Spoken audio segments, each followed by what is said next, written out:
প্রতিবেশী বাড়ি যার রাস্তা পাইতেছে না, তুমি রাস্তা বন্ধ করে দিয়েছ। তুমি এমন বিল্ডিং উঠেছো পাশের বাড়ির গরিব মানুষ বাতাস পায় না। চতুর্দিকে তোমার জায়গা, মাঝখানে একটু গরিব মানুষের জায়গা, সেই জায়গাটুকু নেওয়ার জন্য তার বাড়ি থেকে বেরোনোর একটু রাস্তা ছিল, সে রাস্তাটুকু আর এক বদমাইশের কাছ থেকে ক্রিমিনালি করে কিনে তারে চতুর্দিক দিয়ে আটকায় ফেলাইছে। এবার যা তুই হেলিকপ্টারে বাড়ি যাবি, এইভাবে তারে কষ্ট দাও। তুমি যদি কোনো গরিব মানুষ, অসহায় মানুষের বাড়ি যার রাস্তা বন্ধ করো, আল্লাহ পাক তোমার জান্নাতের রাস্তা বন্ধ করে দিবে। ওয়াসিনিলা জারিকা, প্রতিবেশীর সাথে সদ্ব্যবহার করো। গাছ লাগাইতে হলে সীমানার থেকে 2 হাত দূরে লাগাইবা, এতটুকু দূরত্ব বজায় রেখে লাগাইবা যাতে তোমার গাছের ছায় তার বাড়ির ক্ষতি না হয়। জমিতে ফসলের আইল গাড়ি দিয়ে সোমালির ফসল কাটার সময় এদিকেও খেয়াল রাখবা। ব্যবসা বাণিজ্যের সময় প্রতিবেশী দোকানদারদের খেয়াল রাখবা। এই মাইকের ব্যবসা যারা হবে, ওকে অ্যাড কি জানেন, সারা দিন দোকানের সামনে বড় বড় এই বক্স চালাই দিয়ে ধুম ধাড়াক্কা ঢোলের বাড়িতে বাজারে তলা কাঁপিয়ে যায়। পাশে মসজিদের মুয়াজ্জিন সাহেব আতর টাতর নিয়ে একটা দোকান দিয়েছে, খালি মুয়াজ্জিনের কয়টা হয়, যায় নামাজ, টুপি, রেহাল মেহাল দিয়ে। ওগে দোকানে জানে হুজুরের দোকানে কেউ কিনতে আসলি, হুজুর কয় টাকা? 7 টাকা। ডোলের বাড়ি এমন ভাবে মারছে সে 7 শোনা যায় 60 টাকা, একদম 60 টাকা। এটি ছিল ডোলের বাড়ি জ্বালায়, বেচারা মোটে বেচতেই পারে না। এনে ওকে অনুরোধ করছে, ভাই তোরা এইগুলো একটু আস্তে বাজা। কয় যে 1.5-2 লাখ টাকা দিয়ে পজিশন কিনছি, মাসে 15,000 টাকা ভাড়া। আমাদের পজিশনে আমরা যা খুশি তাই করব, কথা বলবো না, পাল্লি বেসো না পাল্লি সরি বড়। হুজুর দুঃখে জ্বালায়, দুর্বল মানুষ। কয়েকদিন যাওয়ার পরে হুজুর রাত্রি, ওরা তো সব গুছাই গেছে, রাত 12টার দিকে দোকানে থুয়ে পরে তো ঘুমোয়, তো দোকানের মধ্যে গুছাইয়ে সুতি গেছে। যখন শুয়ে পড়ছে, হুজুর খালি টিনেরটা নিয়ে মুখ উঠতে পারে ঘরের মধ্যে ঠাস ঠাস করে বাড়ি শুরু হয়েছে। হ্যাঁ কি করেন হুজুর? কয় যে আমারটা 1.5 লাখ টাকা দিয়ে পজিশন কিনে আমি যা খুশি তাই করবো। দিন ভরে জ্বালাইছি, যখন রাত ভর আমি জ্বালাবো। শুয়ে দেখ শালা বেটারা কিরম ঠেয়।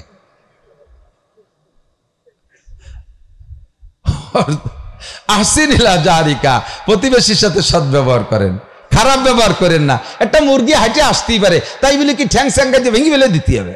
একটা ছাগল আইসে আপনার ফসলের থেকে, খেতে থেকে একটু ফসল 1 কামড় দিতে পারে, ছাগলটা ঠ্যাং ধরে টেনে ছিঁড়ে ফেলাই দিলেন। আপনার কিয়ামতের ময়দানে নামাই দেবে আর ছাগলের হাত দিয়ে দেবে, আপনার ঠ্যাং ধরে ছাগলের হাতে ধরাই দিয়ে তুই এরকম সের। আল্লাহর কসম যদি মিথ্যে কথা বলি, এর নাম কেসাস। প্রত্যেকটা প্রাণীর সাথে অন্যায় করেছেন, এরও প্রতিশোধ নেওয়া হবে কিয়ামতের মাঠে। সাবধান। আহসিনিলা জারিকা তাকুম মুমিনা, প্রতিবেশীর সাথে সদ্ব্যবহার করো। আপনি দামি দামি খানা খাইলেন, ঈদের সময় দামি দামি পোশাক পরলেন, বাচ্চা কাচ্চাদেরকে 1000 লাখ লাখ টাকার পোশাক কিনে দিলেন, বউরে আপনি 20,000 টাকা দামের শাড়ি কিনে দিয়েছেন, কিন্তু একেবারে ঘরের পাশে নিতান্ত গরিব মানুষ, তারা কাপড় কেনার সুযোগ পায় নাই, তাদেরকে আপনার বাচ্চাদের ফেলাই নিয়ে কাপড়, আপনার বোর পুরন কাপড় দেবেন, এই কাম করবেন না। দিতে গেলে তাদের ভালোটা দিবেন।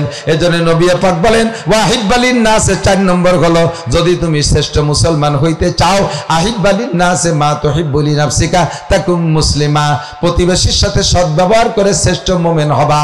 আর তুমি অন্যের জন্য তাহা পছন্দ করবা, খেয়াল করেন, অন্যের জন্য তাহা পছন্দ করবা যা নিজের জন্য পছন্দ করবা। নিজের জন্য যেটা পছন্দ করো, অন্যের জন্য তা পছন্দ করবা না। বিস্কুট দেশে খাতি, 1 কামড় নিয়ে, আরে নান্টু পচা বিস্কুট তুই খা, তোমার দাঁত কি শোনাই দিবেন জানো, তুমি খাতি তার নান্টু দিয়ে দাও কা, প্লেটে টানছো, প্লেটে থুয়ে দাও, ওরে দাও কা। নিজে যেটা অপছন্দ তার একজন ঘরে ভাঙতা ভাত খাওয়া যাচ্ছে না, হইর রে দিয়ে দে। হইর মানুষ না, তোমরা গরম ভাত খাবা, হইর রে দিবা। আমি কোনো একবারই লজিং থাকতাম ছোটবেলায়, অনেক লজিংওয়ালাদের প্রশংসা করি, জায়গায় জায়গায় কোনো কোনো একটু ব্যতিক্রমও পাইছি। লজিংওয়ালারা সকালবেলা আবার পান্তা ভাত দিত, ওর মধ্যে গরম আলু ভর্তা, ভাত পানি দিয়া, কিন্তু ভর্তা গরম। ছোট মানুষ, গরিবের পোলা, বলতে তো পারতাম না।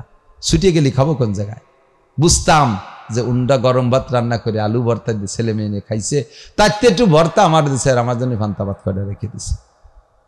সেই ভর্তা দিয়ে আমারে ফান্তা ভাত দিছে, আমি কি বুঝি নাই? ভিতরে সেই জ্বালাটা রয়েছে, কেউ রে কই নাই, সারা জীবনেও কই নাই, আজকে মাত্র আল্লাহ আজকে আপনাদের সামনে বললাম মাঠের বলার দিক দিয়ে। তা আল্লাহ তাআলা এখন তাদের চাইতে আমারে এত খাওয়ায়, এত সম্মানী রিজিক আল্লাহ তাআলা দিয়েছে, রিজকে কারীম। ডিসি সাহেব আমার প্লেটে 1 মুঠ ভাত উঠে দিতে পারলে আত্মতৃপ্তি বোধ করে। কত মন্ত্রী আমার প্লেটে সাইডে ভাত উঠে দিতে পারলে আত্মতৃপ্তি বোধ করে, আমার রিজিক সম্মানী রিজিকের অভাব নাই। আপনি এই কামটা করেন না। ফকির আইসে সাইডে ভাত দিয়ে দূরি বসায় দিয়ে একটা প্লেটে একটু গিলাস দিয়ে পানি দিয়ে দিয়ে যা খেয়ে যা, তারা আর লাগবে কি লাগবে না খবর নেছেন? মাদ্রাসার ছাত্র একটা লজিং রাখছেন, মুসাফিরের মতো সাইডে ভাত দিয়ে কাঁচারিতি বসায় দিয়ে বাবা খাইয়ে যা, আর খবর নেন নাই। এই কাম বসল করেন। নিজের ছেলে মেয়েকে 10 আইটেম 5 আইটেমের তরকারি খাওয়াইছেন, তালবি আলিমরে 2 প্রকার দিয়েছেন। কে এই কাম কেন করছেন? ফকির মিসকিনরা রমজান মাসে আমাদের দেশের মানুষ জাকাতের কাপড় দেয়। কি জাকাতের কাপড় দেয়? যে কাপড় আপনি জাকাতে দিয়েছেন, আপনার বউরে কি তাই দিয়ে পরাইছেন? আপনার বউরে কি সেই কাপড় পরাইছেন?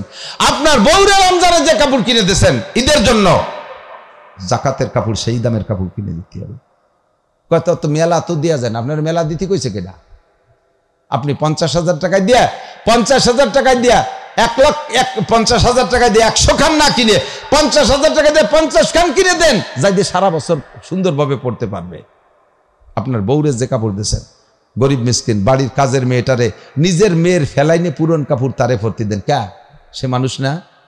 গত 2-3 বছর আগে একটা খবর পাইলাম, খুলনার থেকে এক বড় অফিসার, মানে এক বড় লোক ঢাকায় যাইতেছে, রাত্রে স্লিপিং করছে এসি গাড়িতে, 2টা সিট নেছে, সাথে ছোট্ট একটা কোলের বাচ্চা, তার জন্য তো সিট লাগে না মা বাবার কোলে, সাথে কাজের মেয়েও সাথে যাচ্ছে, 2 জনে 2 সিটি বসা। নাইট গাড়ি খুলনার থেকে রাত 11টায় ছাড়ছে, ফজর হয়ে যাবে ঢাকা যাইতে।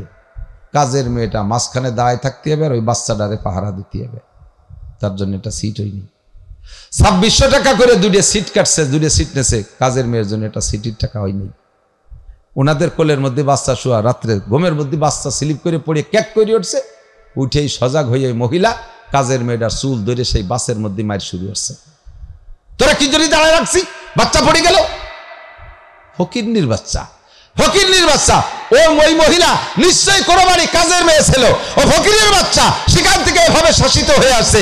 আজকে বড় লোকের বউ হয়েছে, ভাগ্য করবে, এজন্য গরিবের মেয়ের সাথে আচরণ করে। কথা বলেন ঠিক ঠিক না? তোর ভিতরে মানবতা বলতি নাই। কিসের সাতার বড় লোক? কিসের বড় লোক?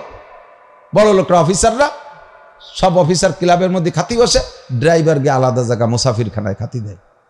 তুমি অফিসারের জাতো না। আমার ড্রাইভার, আমি আমার কায়দা অফিসার, আমি আমার কায়দার অফিসার। আমার ড্রাইভারকে রেখে আমি একখান বিস্কুটও খাই না, এবং আমার পাশে বসাই। ওকে অনেক সময় সরাই দিতে চায়, নো, আপনার মেহমানকে সরান, আলাদা জায়গা দেন। আমার ড্রাইভার আমার সাথে থাকবে, আমার সাথে যারা আছে তারা আমার সাথে খাবে। ওয়াহিব্বালিন নাসে মা তুহিব্বুলি নাফসিকা তাকুম মুসলিমা। এদিক খেয়াল রাখবেন, নিজের জন্য যাহা ভালোবাসবেন অন্যের জন্য তা ভালোবাসবেন, নিজের জন্য যেটা ভালো লাগবে না এটা অন্যের জন্য ভালোবাসবেন না। কথা বলেন? বিয়ে করতে মাইয়া একটা দিয়ে এসে পছন্দ হয় নাই, এসে স্বাস্থ্য বাইরে কয়, নান্টু তুই ওই মাইয়াটা নিয়ে গে, খবিস তোর পছন্দ হল, তুই তো স্বাস্থ্য ওই একা একা যাই পছন্দ করে বেড়াইব, তুমি বেটাও খা। এইটা মুসলমানের থেকে খারেজ। ওয়াহিব্বালিন নাসে মা তুহিব্বুলি নাফসিকা তাকুম মুসলিমা। মনে আছে তো স্যার দিয়ে বন্ধু? 1 নম্বর কি? গুনাহ ছেড়ে দাও, সবচেয়ে বড় আবেদ হবা। সর্বহালাতে শুকর করো, আল্লাহ যা দেশে সন্তুষ্ট হতে সবচেয়ে ধনী হবা। ঠিক আছে? প্রতিবেশীর সাথে সদ্ব্যবহার করো, সবচেয়ে বড় মুমিন হবা। অন্যের জন্য তাহা পছন্দ করো, নিজের জন্য যাহা পছন্দ করো, সবচেয়ে বড় মুসলমান হবা। মনে থাকবে? আমল করা যাবে? আর এই কথাগুলো সাপ্লাই দেবেন, যাতে আর 2-5 জন শুনে শিখে মুসলমান হয়ে যেতে পারে, ভালো হতে পারে। 5 নম্বর ওয়ালা তুকসিরিজ জাহকা। এই কথাটা মনে আইসা পুরো হাদিসটা হয়ে গেল, ওয়াজ জাকরবতা বাদ পড়ে গেল। হুজুর কয় 5 নম্বর হলো ওয়ালা তুকসিরিজ জাহকা ফাইন্না কাসরাতা জাহকে তুমিতুল কলব। জাগতিক আনন্দ ফুর্তি দিয়ে বেশি হাসাহাসি করো না, বেশি হাসাহাসি করো না।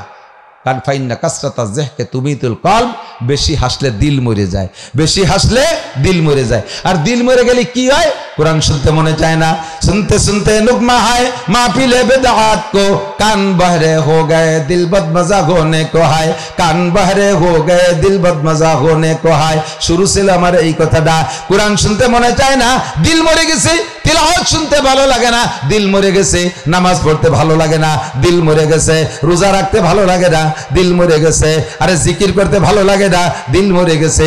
এই মরা দিল তাজা করতে জিকির করা লাগবে, তিলাওয়াত করা লাগবে। আমরা 1 মিনিট জিকির করে নি, লা ইলাহা ইল্লাল্লাহ। সবাই সবাই লা ইলাহা ইল্লাল্লাহ লা ইলাহা ইল্লাল্লাহ।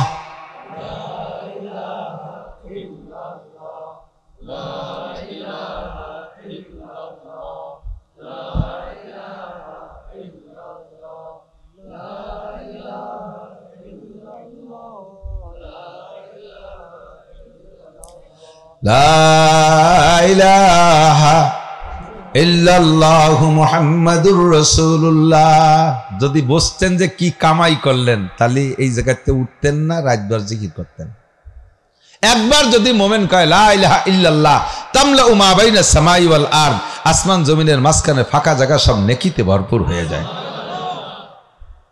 একটু জিকির করার অভ্যাস করতে হবে। আর জিকির করতে জন্য দল বল জুটি আসা লাগে না, খেসড়ি রান্দা লাগে না। আপনি হাঁটবেন, আপনার জিকির আপনি করবেন। ধান কাটতেছেন লা ইলাহা ইল্লাল্লাহ লা ইলাহা ইল্লাল্লাহ লা ইলাহা ইল্লাল্লাহ, বসে বসে জিকির। হ্যাঁ, অফিসে বসে আছেন একা একা, লেখালেখি নাই, বসে বসে জিকির করেন। বসে বসে আমাদের স্বভাব হইছে ফেসবুক আর ইউটিউব। এমন একটা মহামারী এই যে নাজিল হইছে, কোনতে আইছে আল্লাহই জানে। আলেম জালেম, পীর মুর্শিদ, মোল্লা মুন্সি, ছোট বড় বুড়ো গুড়ো এমন। আর এই যে পেটেতে প্রশিক্ষণ নিয়ে আসতেছে, হুটেই 1 বছর তা সে এই ডলা দিয়ে আসিয়ে গেছে, ঠিক না? এরা এর পরিভাষাও জানি, একটুক 2-3 বছরে তা কি কি কয়, ইনস্টল মিনিস্টল কি কয়, অত আমি কিচ্ছুই বুঝি না, ও টেরই বাইরে ওর কিচ্ছু। অথচ ওরা সব বোঝে, সব শেষ করে ফেলেছে।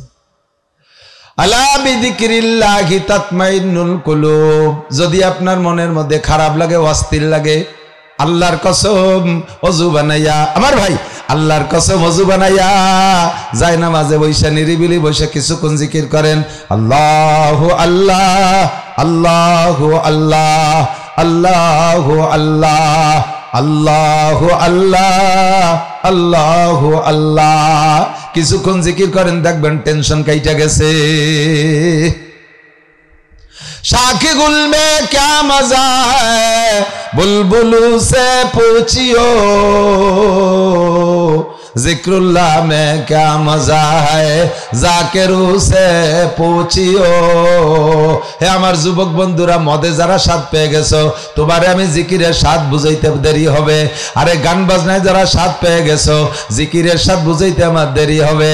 তুমি যারা বিড়ি সিগারেট হুক্কার মধ্যে স্বাদ পেয়ে গেছো, জিকিরের স্বাদ বুঝাইতে দেরি হবে। এই স্বাদ যদি বুঝতে হয়, একটু জিকির ওয়ালাদের সাথে সোহবতে যাইতে হবে। আল্লাহ তৌফিক দান করুক, বলেন আমিন। কষ্ট পাইছেন? মেলা শক্ত কথা কয়ে ফেলাইছি, ভিতরের অনেক বেদের কথা উজলই দিছি। আজকে অনেকের মধ্যে এই দোষ আছে না নাই? যে গুনার কথাগুলো বলছি আছে না নাই? সতর্ক হয়ে যায়। আল্লাহ পাক আমাদেরকে বুঝার তৌফিক দান করুন। আর পারি না, প্রত্যেক রাত্রে 2টা, দিন ভরে দৌড়োদৌড়ি, শত শত মাইল পথ চলা। একসময় শুধু আপনাদের এলাকায় আসতাম একটা করে মাহফিল, তাও 1 ঘন্টা আধা ঘন্টা মুরব্বীকে ফেসে পড়ে সময় পাইতাম একটু যারা। আর এখন প্রত্যেক দিন 2টা-3টা করে মাহফিল, দিনই একটা রাত্রে 2টা, কত পারা যায়? বুড়ো হয়ে যাচ্ছে, বয়স বেড়ে যাচ্ছে, 56 বছর বয়স হয়ে গেছে, বার্ধক্যের দিকে তো চলে যাচ্ছি। এখন সব কিছু দুর্বল হয়ে যাচ্ছে। ভাষাগত ত্রুটি বিচ্যুতি মার্জনীয়। প্রাণ খুলে এই মাদ্রাসাটার পাশে থাকবেন তো ইনশাআল্লাহ? থাকবেন? থাকবেন। হজে যাব ইনশাআল্লাহ। নিয়ত করছেন কিরা কিরা? একটু হজের নিয়ত। হজের নিয়ত টাকা চাচ্ছি রে, ভয় নেই। হজে বোঝেন নাই? হজে যাবেন না? হজে যাবেন না? কম কম আতুর হয়েছে। এইবার আতুর হন উড়াকান্দি যাবেন কিরা কিরা? 2 হাত উঁচু করে আল্লাহকে দেখাবো, আল্লাহ হজে যাব, আল্লাহ হজে যাব, উমরায় যাব। বলেন হজে যাব, উমরায় যাব। রাজি আছেন ইনশাআল্লাহ?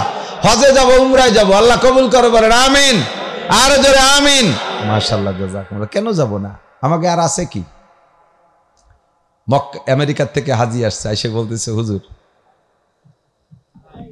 আমেরিকা, কথা হবে না, আমেরিকা তো সারা পৃথিবীর সেরা, সে সমস্ত বিল্ডিং দেখলে চোখে ধাঁধা লেগে যায়। সেই আমেরিকার সব বিল্ডিং এই কাবা ঘরের এই কালো গড্ডার কাছে কিচ্ছু না। এই কালো গড্ডার ভিতরে রং নাই, চং নাই, কিচ্ছু নাই, শুধু গিলাফটা দিয়ে একটু সাজানো, তা গিলাফটাও কালা। আর গিলাফের নিচে যে বডি না, এরকম এরকম বড় বড় মানে পাথর, এই সাইজের পাথর দিয়ে কোনো মতে জোড়াইতে, প্লাস্টার না কোনো জায়গা, খালি পাথর জোড়াই জোড়াই বানাইতেছে। এবার গেছি মুহররমের 1 তারিখে, আমি যে রাত্রে গেছি ওই তারিখ মুহররমের 1 তারিখ, ওই তারিখে কাবাগারের গিলাফ চেঞ্জ করছে। কাবাগারের গিলাফের গায়ে 1400 কেজি ওজন, যে গিলাফটা কাপড় দিছে না, কাপড়ের গায়ে 1400 কেজি ওজন, প্রায় 1.5 টন। ওর গায়ে যে সোনালি লেখা দেখেন না, ওটা সোনালি সুতো দিয়ে জরি দিয়ে লেখা না, স্বর্ণ দিয়ে লেখা। 114 কেজি স্বর্ণ দিয়ে লেখছে ওই লেখাটা, 114 কেজি স্বর্ণ। আর সাদা সাদা একটা লেখা দেখেন ওর মধ্যে, ওটা হলো রূপো দিয়ে 62 কেজি স্বর্ণ, রূপা। 114 কেজি স্বর্ণ, 62 কেজি রূপো দিয়ে এই গিলাফটা বানাইছে। আলাম নাজআল লাহু আইনাইন ওয়া লিসানান ওয়া শাফাতাইন ওয়া হাদাইনাহুন নাজদাইন। তোরে দূরে চোখ কি আমি দেই নাই, তোর জিহ্বাটাকে আমি দেই নাই, ইচ্ছে মতো যা খুশি জিহ্বাতে বলবি, মরার আগে তোর জিহ্বাটা মিটাই না ছিঁড়ে ফেলাই দেব।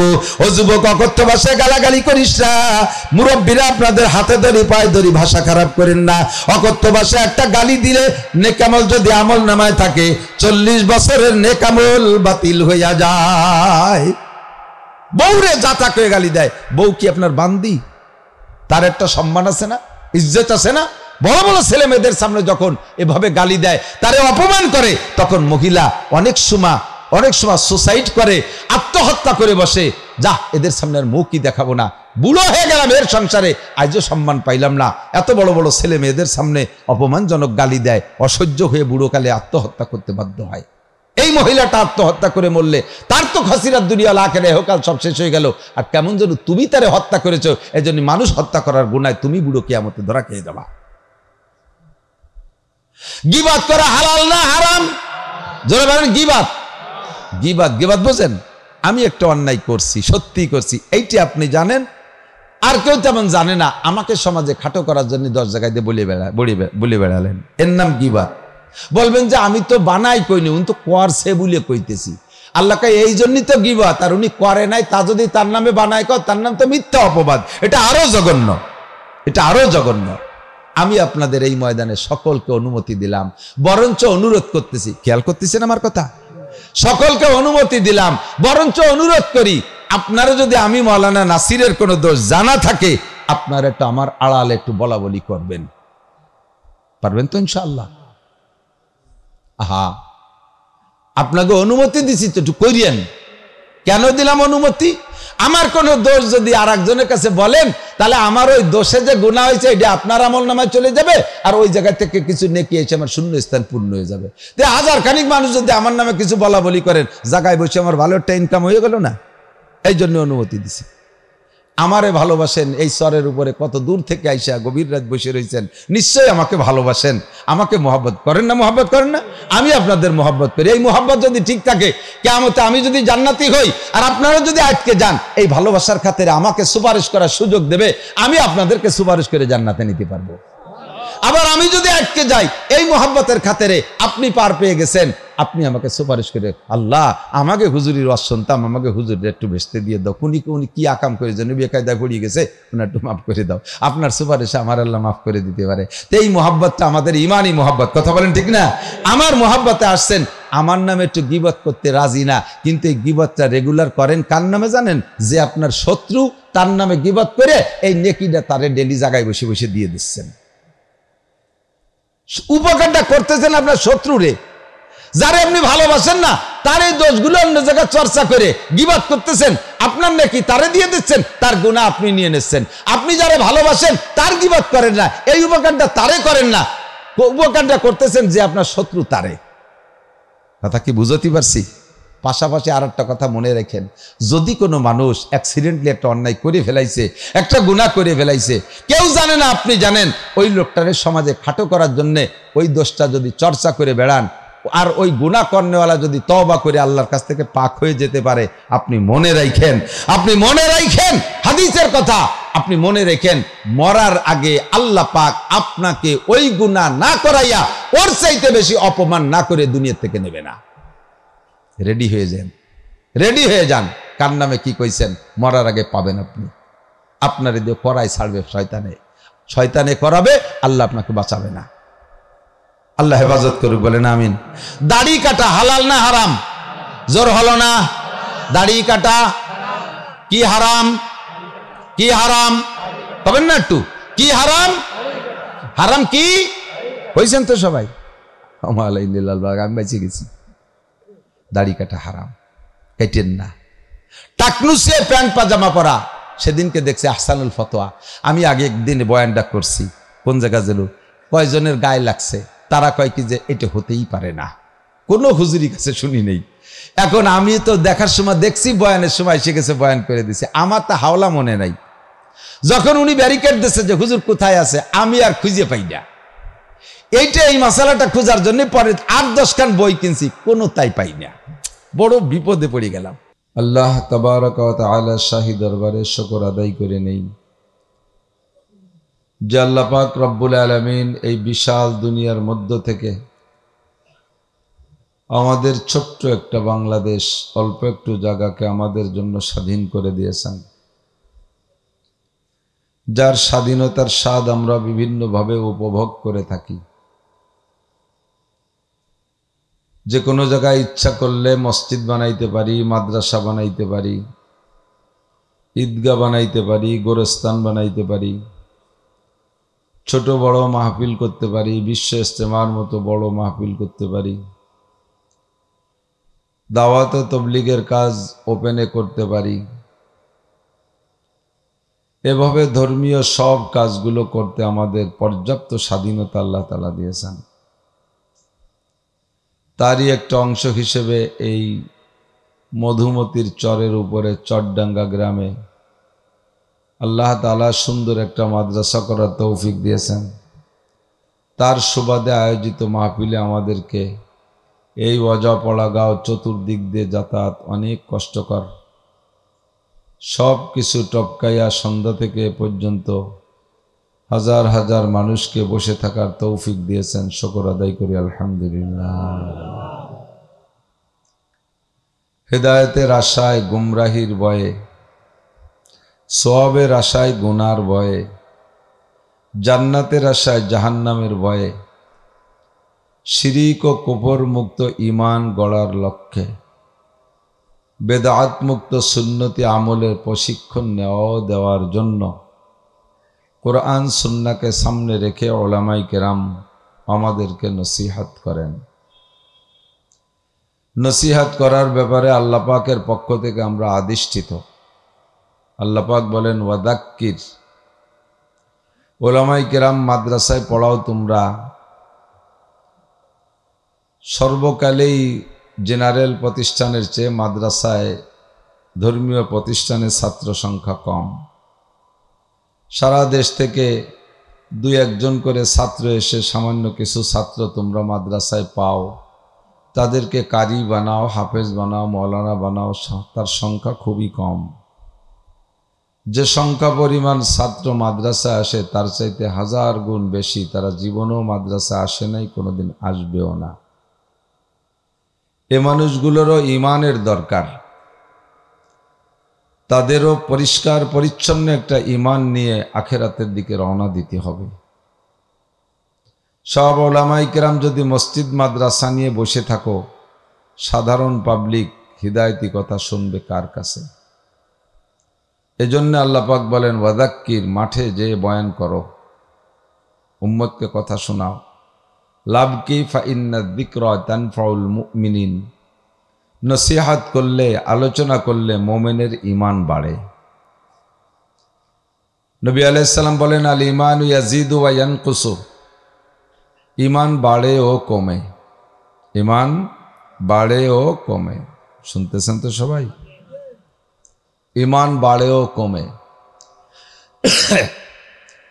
কোরআনের বয়ান যখন হয়, ওয়াইদা তুলিয়াত আলাইহিম আয়াতুহু যাদাতহুম ঈমানা, আল্লাহ পাক নিজেই বলেন মোমেনের সামনে যখন কোরআনে কারীম রিডিং তেলাওয়াত করাও হয়, শুধু তেলাওয়াত, তাতেই যাদাতহুম ঈমানা, তাদের ঈমান বেড়ে যায়। কোরআনে কারীমের তেলাওয়াতের ভিতরে যদি ভালো কণ্ঠওয়ালা তালি হয়, তেলাওয়াত করনেওয়ালা হয়, কারি হয়, তাদের তেলাওয়াত শুনে হাজার হাজার খ্রিস্টান, হিন্দু, বুদ্ধ খ্রিস্টানরাও কলেমা পড়ে মুসলমান হয়ে গেছে। আর মোমেনের সামনে তেলাওয়াত করলে তো তার ভালো লাগারই কথা। যদি কের ভালো না লাগে, তার ভালো না লাগার কারণ হলো তার দিল মারা গেছে। হুজুর আলাইহিস সালাতু ওয়াস সালাম বলেন, 5টা কথা হাদিসের মধ্যে আসছে, সাহাবায়ে কিরামরা সকলে বসা, সামনে বসা, অনেকেই বসা। তো হুজুরে এলান দিলেন, মাইয়াখুযু মিন্নি খামসা খিসালিন ফায়ামালু বিহিন্না আও ইউআল্লিমু মাইয়ামালু বিহিন। তোমাদের মধ্যে কে আছো, আমি 5টা কথা বলবো, নিজে নিয়ে আমল করবা অথবা যারা আমল করে তাদেরকে শিখাই দিবা। কে আছো? হযরত আবু হুরায়রা রাদিয়াল্লাহু তাআলা আনহু মাদানী সাহাবী। হুজুর যতদিন মক্কায় ছিলেন আবু হুরায়রা মক্কায় যান নাই। মদিনায় আসার পরেই আবু হুরায়রা ইসলাম গ্রহণ করেছেন। ইসলাম গ্রহণ করার পরে মাত্র 10 বছরের নবুয়াতি জিন্দেগি পাইয়া আবু হুরায়রার নবী আলাইহিস সালামের কাছ থেকে সংগ্রহ এত বেশি যে 23 বছর যাবত মক্কি এবং মাদানী 2 জিন্দেগি পাইছে, যেই সাহাবায়ে কিরাম তারাও আবু হুরায়রার মতো অত হাদিস বর্ণনা করতে পারে নাই। আবু হুরায়রা ইসলাম গ্রহণ করার পরের থেকে হুজুরের কাজ ছাড়ে নাই, পাশ ছাড়ে নাই, এবং হুজুরের প্রত্যেকটা কথা হুবহু কম্পিউটারের মতো ইয়াদ রেখেছেন। একদিন ওনার ভিতরে কেমন যেন মনে হচ্ছে যে আমার কথা একটু কম মনে থাকতেছে, ব্রেন কম কম মনে হচ্ছে। তো বললেন, হুজুর আমার তো মনে থাকে না, কি করি? তো হুজুর বললেন, তোমার চাদরটা বিছাই দাও। আবু হুরায়রা সামনে চাদরটা বিছিয়ে দিলেন, হুজুর একটু থুক মারলেন, বললেন এই চাদরটা বুকের সাথে মিশাও। চাদরটা ধরে বুকের সাথে মিলানোর পরে আবু হুরায়রা বলেন, এরপরে হুজুর একটা কাশ দিলিও তা আমার মনে থাকে। হুজুরের একটা কথা আর আমার ছোটে নেই। যখনই হুজুর এভাবে আম ঘোষণা দিতেন, কে আমার থেকে এই কথাটা নিবা, কে আসো এই কথাটা নেবা, কে আসো এই আমলটা করবা, সবচেয়ে বেশি আগে দ্রুত খুব অ্যালার্ট থাকতেন, খুব সতর্ক থাকতেন আবু হুরায়রা রাদিয়াল্লাহু তাআলা। আমিও হযরত এই হাদিসটা অথচ জেনে ছিল না, এসে গেছে বিদায় বলতেছি, হাদিসের প্রত্যেকটা কথাই আমাদের স্মরণীয় এবং বরণীয়। আমিও আপনাদের সামনে হুজুর আলাইহিস সালাতু ওয়াস সালামের পক্ষ থেকে অ্যাসিস্ট্যান্ট হিসেবে ঘোষণা দিচ্ছি, আপনারাও কেমন যেন অ্যাসিস্ট্যান্ট সাহাবা বসা। হুজুর যেমন বলেছিলেন কে নিবা, আর সবচেয়ে আগে দাঁড়ায় গেছেন আবু হুরায়রা। আমিও হুজুরের পক্ষ থেকে ঘোষণা দিলাম, 5টা কথা কে নেবেন? বহু আবু হুরায়রা দাঁড়ায় গেছে, তবে টাক পাস হয়ে গেছে, টের পাইনি মনে হয়। হুজুর বললেন, মাইয়াখুযু মিন্নি খামসা খিসালিন ফায়ামালু বিহিন্না। কে আসো আমার থেকে 5টি কথা নিবা, নিজে আমল করবা, রাজি আছেন? নিজে আমল করব, রাজি? আর ওয়াইউআল্লিমু মাইয়ামালু বিহিন্না, আরেকটা দায়িত্ব দিলাম তাকে, এই কথাগুলো আরেকজনের কাছে পৌঁছাই দিবা যে আমল করতে চায়। আমাদের এই কথাগুলো পৌঁছানোর জন্য আমরা বক্তারা আপনাদের মাঠে পাই, স্টেজে পাই, প্যান্ডেলে পাই, মাইক পাই, প্যান্ডেল সুন্দর পাই, আমরা পৌঁছানোর একটা সুযোগ পাইছি। আপনারা কোন জায়গা কিভাবে পৌঁছাবেন, আপনাদেরও ভালো একটা সুযোগ আছে। সারা বাংলাদেশের সবচাইতে ফার্স্ট ক্লাস তবলিগের জায়গা হলো চার দোকান। কথা কয় না? এবং রাজনীতির মূল প্রাণ কেন্দ্র যত চার দোকান, মিনি সংসদ ভবন, মূল সংসদ ভবন তো আজকে বাড়ি বাড়িয়েছে বিডিআর সাথে, মিনি সংসদ ভবন চার দোকান। এই চরডাঙ্গা হোক আর বিলডাঙ্গা হোক, সারা বাংলাদেশে লোকাল চার দোকান আছে। ওই জায়গা যে সমস্ত পাকা পাকা দরবার হয়, ও হাসিনে খালেদা এরশাদ কেউ জানে না, ডক্টর ইউনূসও তাদের কাছে ফেল। এ জায়গা ভালো কথা পৌঁছানো সহজ, মন্দ কথা পৌঁছানোও সহজ। ওখানে আসবেই, কোনো তাদের ঠেকানোর কায়দা নাই। বুড়ো বুড়ো মানুষ গমের থেকে উঠিয়া খোলাতি খোলাতি বগলে বাঁশ বাঁধায় যে চার দোকানে একবার কোনো মতে বেঞ্চের কোনা ফাঁসায় বাঁধাতে পারিয়া রাত 11টা পর্যন্ত আখেরি মোনাজাত টেলিভিশনে হবে, তারপরে বুড়ো ফিরে আবার কাস্তি কাস্তি বাড়িয়ে আসে। এই কথাগুলো পৌঁছানোর জন্য তবলিগের উত্তম একটা ফিল্ড চার দোকান। সামনে চার দোকানে বৈশা ডক্টর ইউনূস, ওয়াকার সাহেব, আরো যারা আছে আমাদের বর্তমান নগদ বাকি, একে কিচ্ছা বাদ, অকইয়ার লাভ নাই। কতক্ষণ ওই দরবার করে কোনো লাভ নাই। কি যে তারা করতেছে তা তো আর বলার কায়দা নাই। কোথায় যে ঠেকবে দেশের হালাত আল্লাহই ভালো জানে। আজকে থেকে আমরা এই 5টা কথা চার দোকানে বসে আলোচনা করব। রাজি আছি তো? সত্যি পারবেন? আল্লাহ কবুল করুক, বলেন আমিন।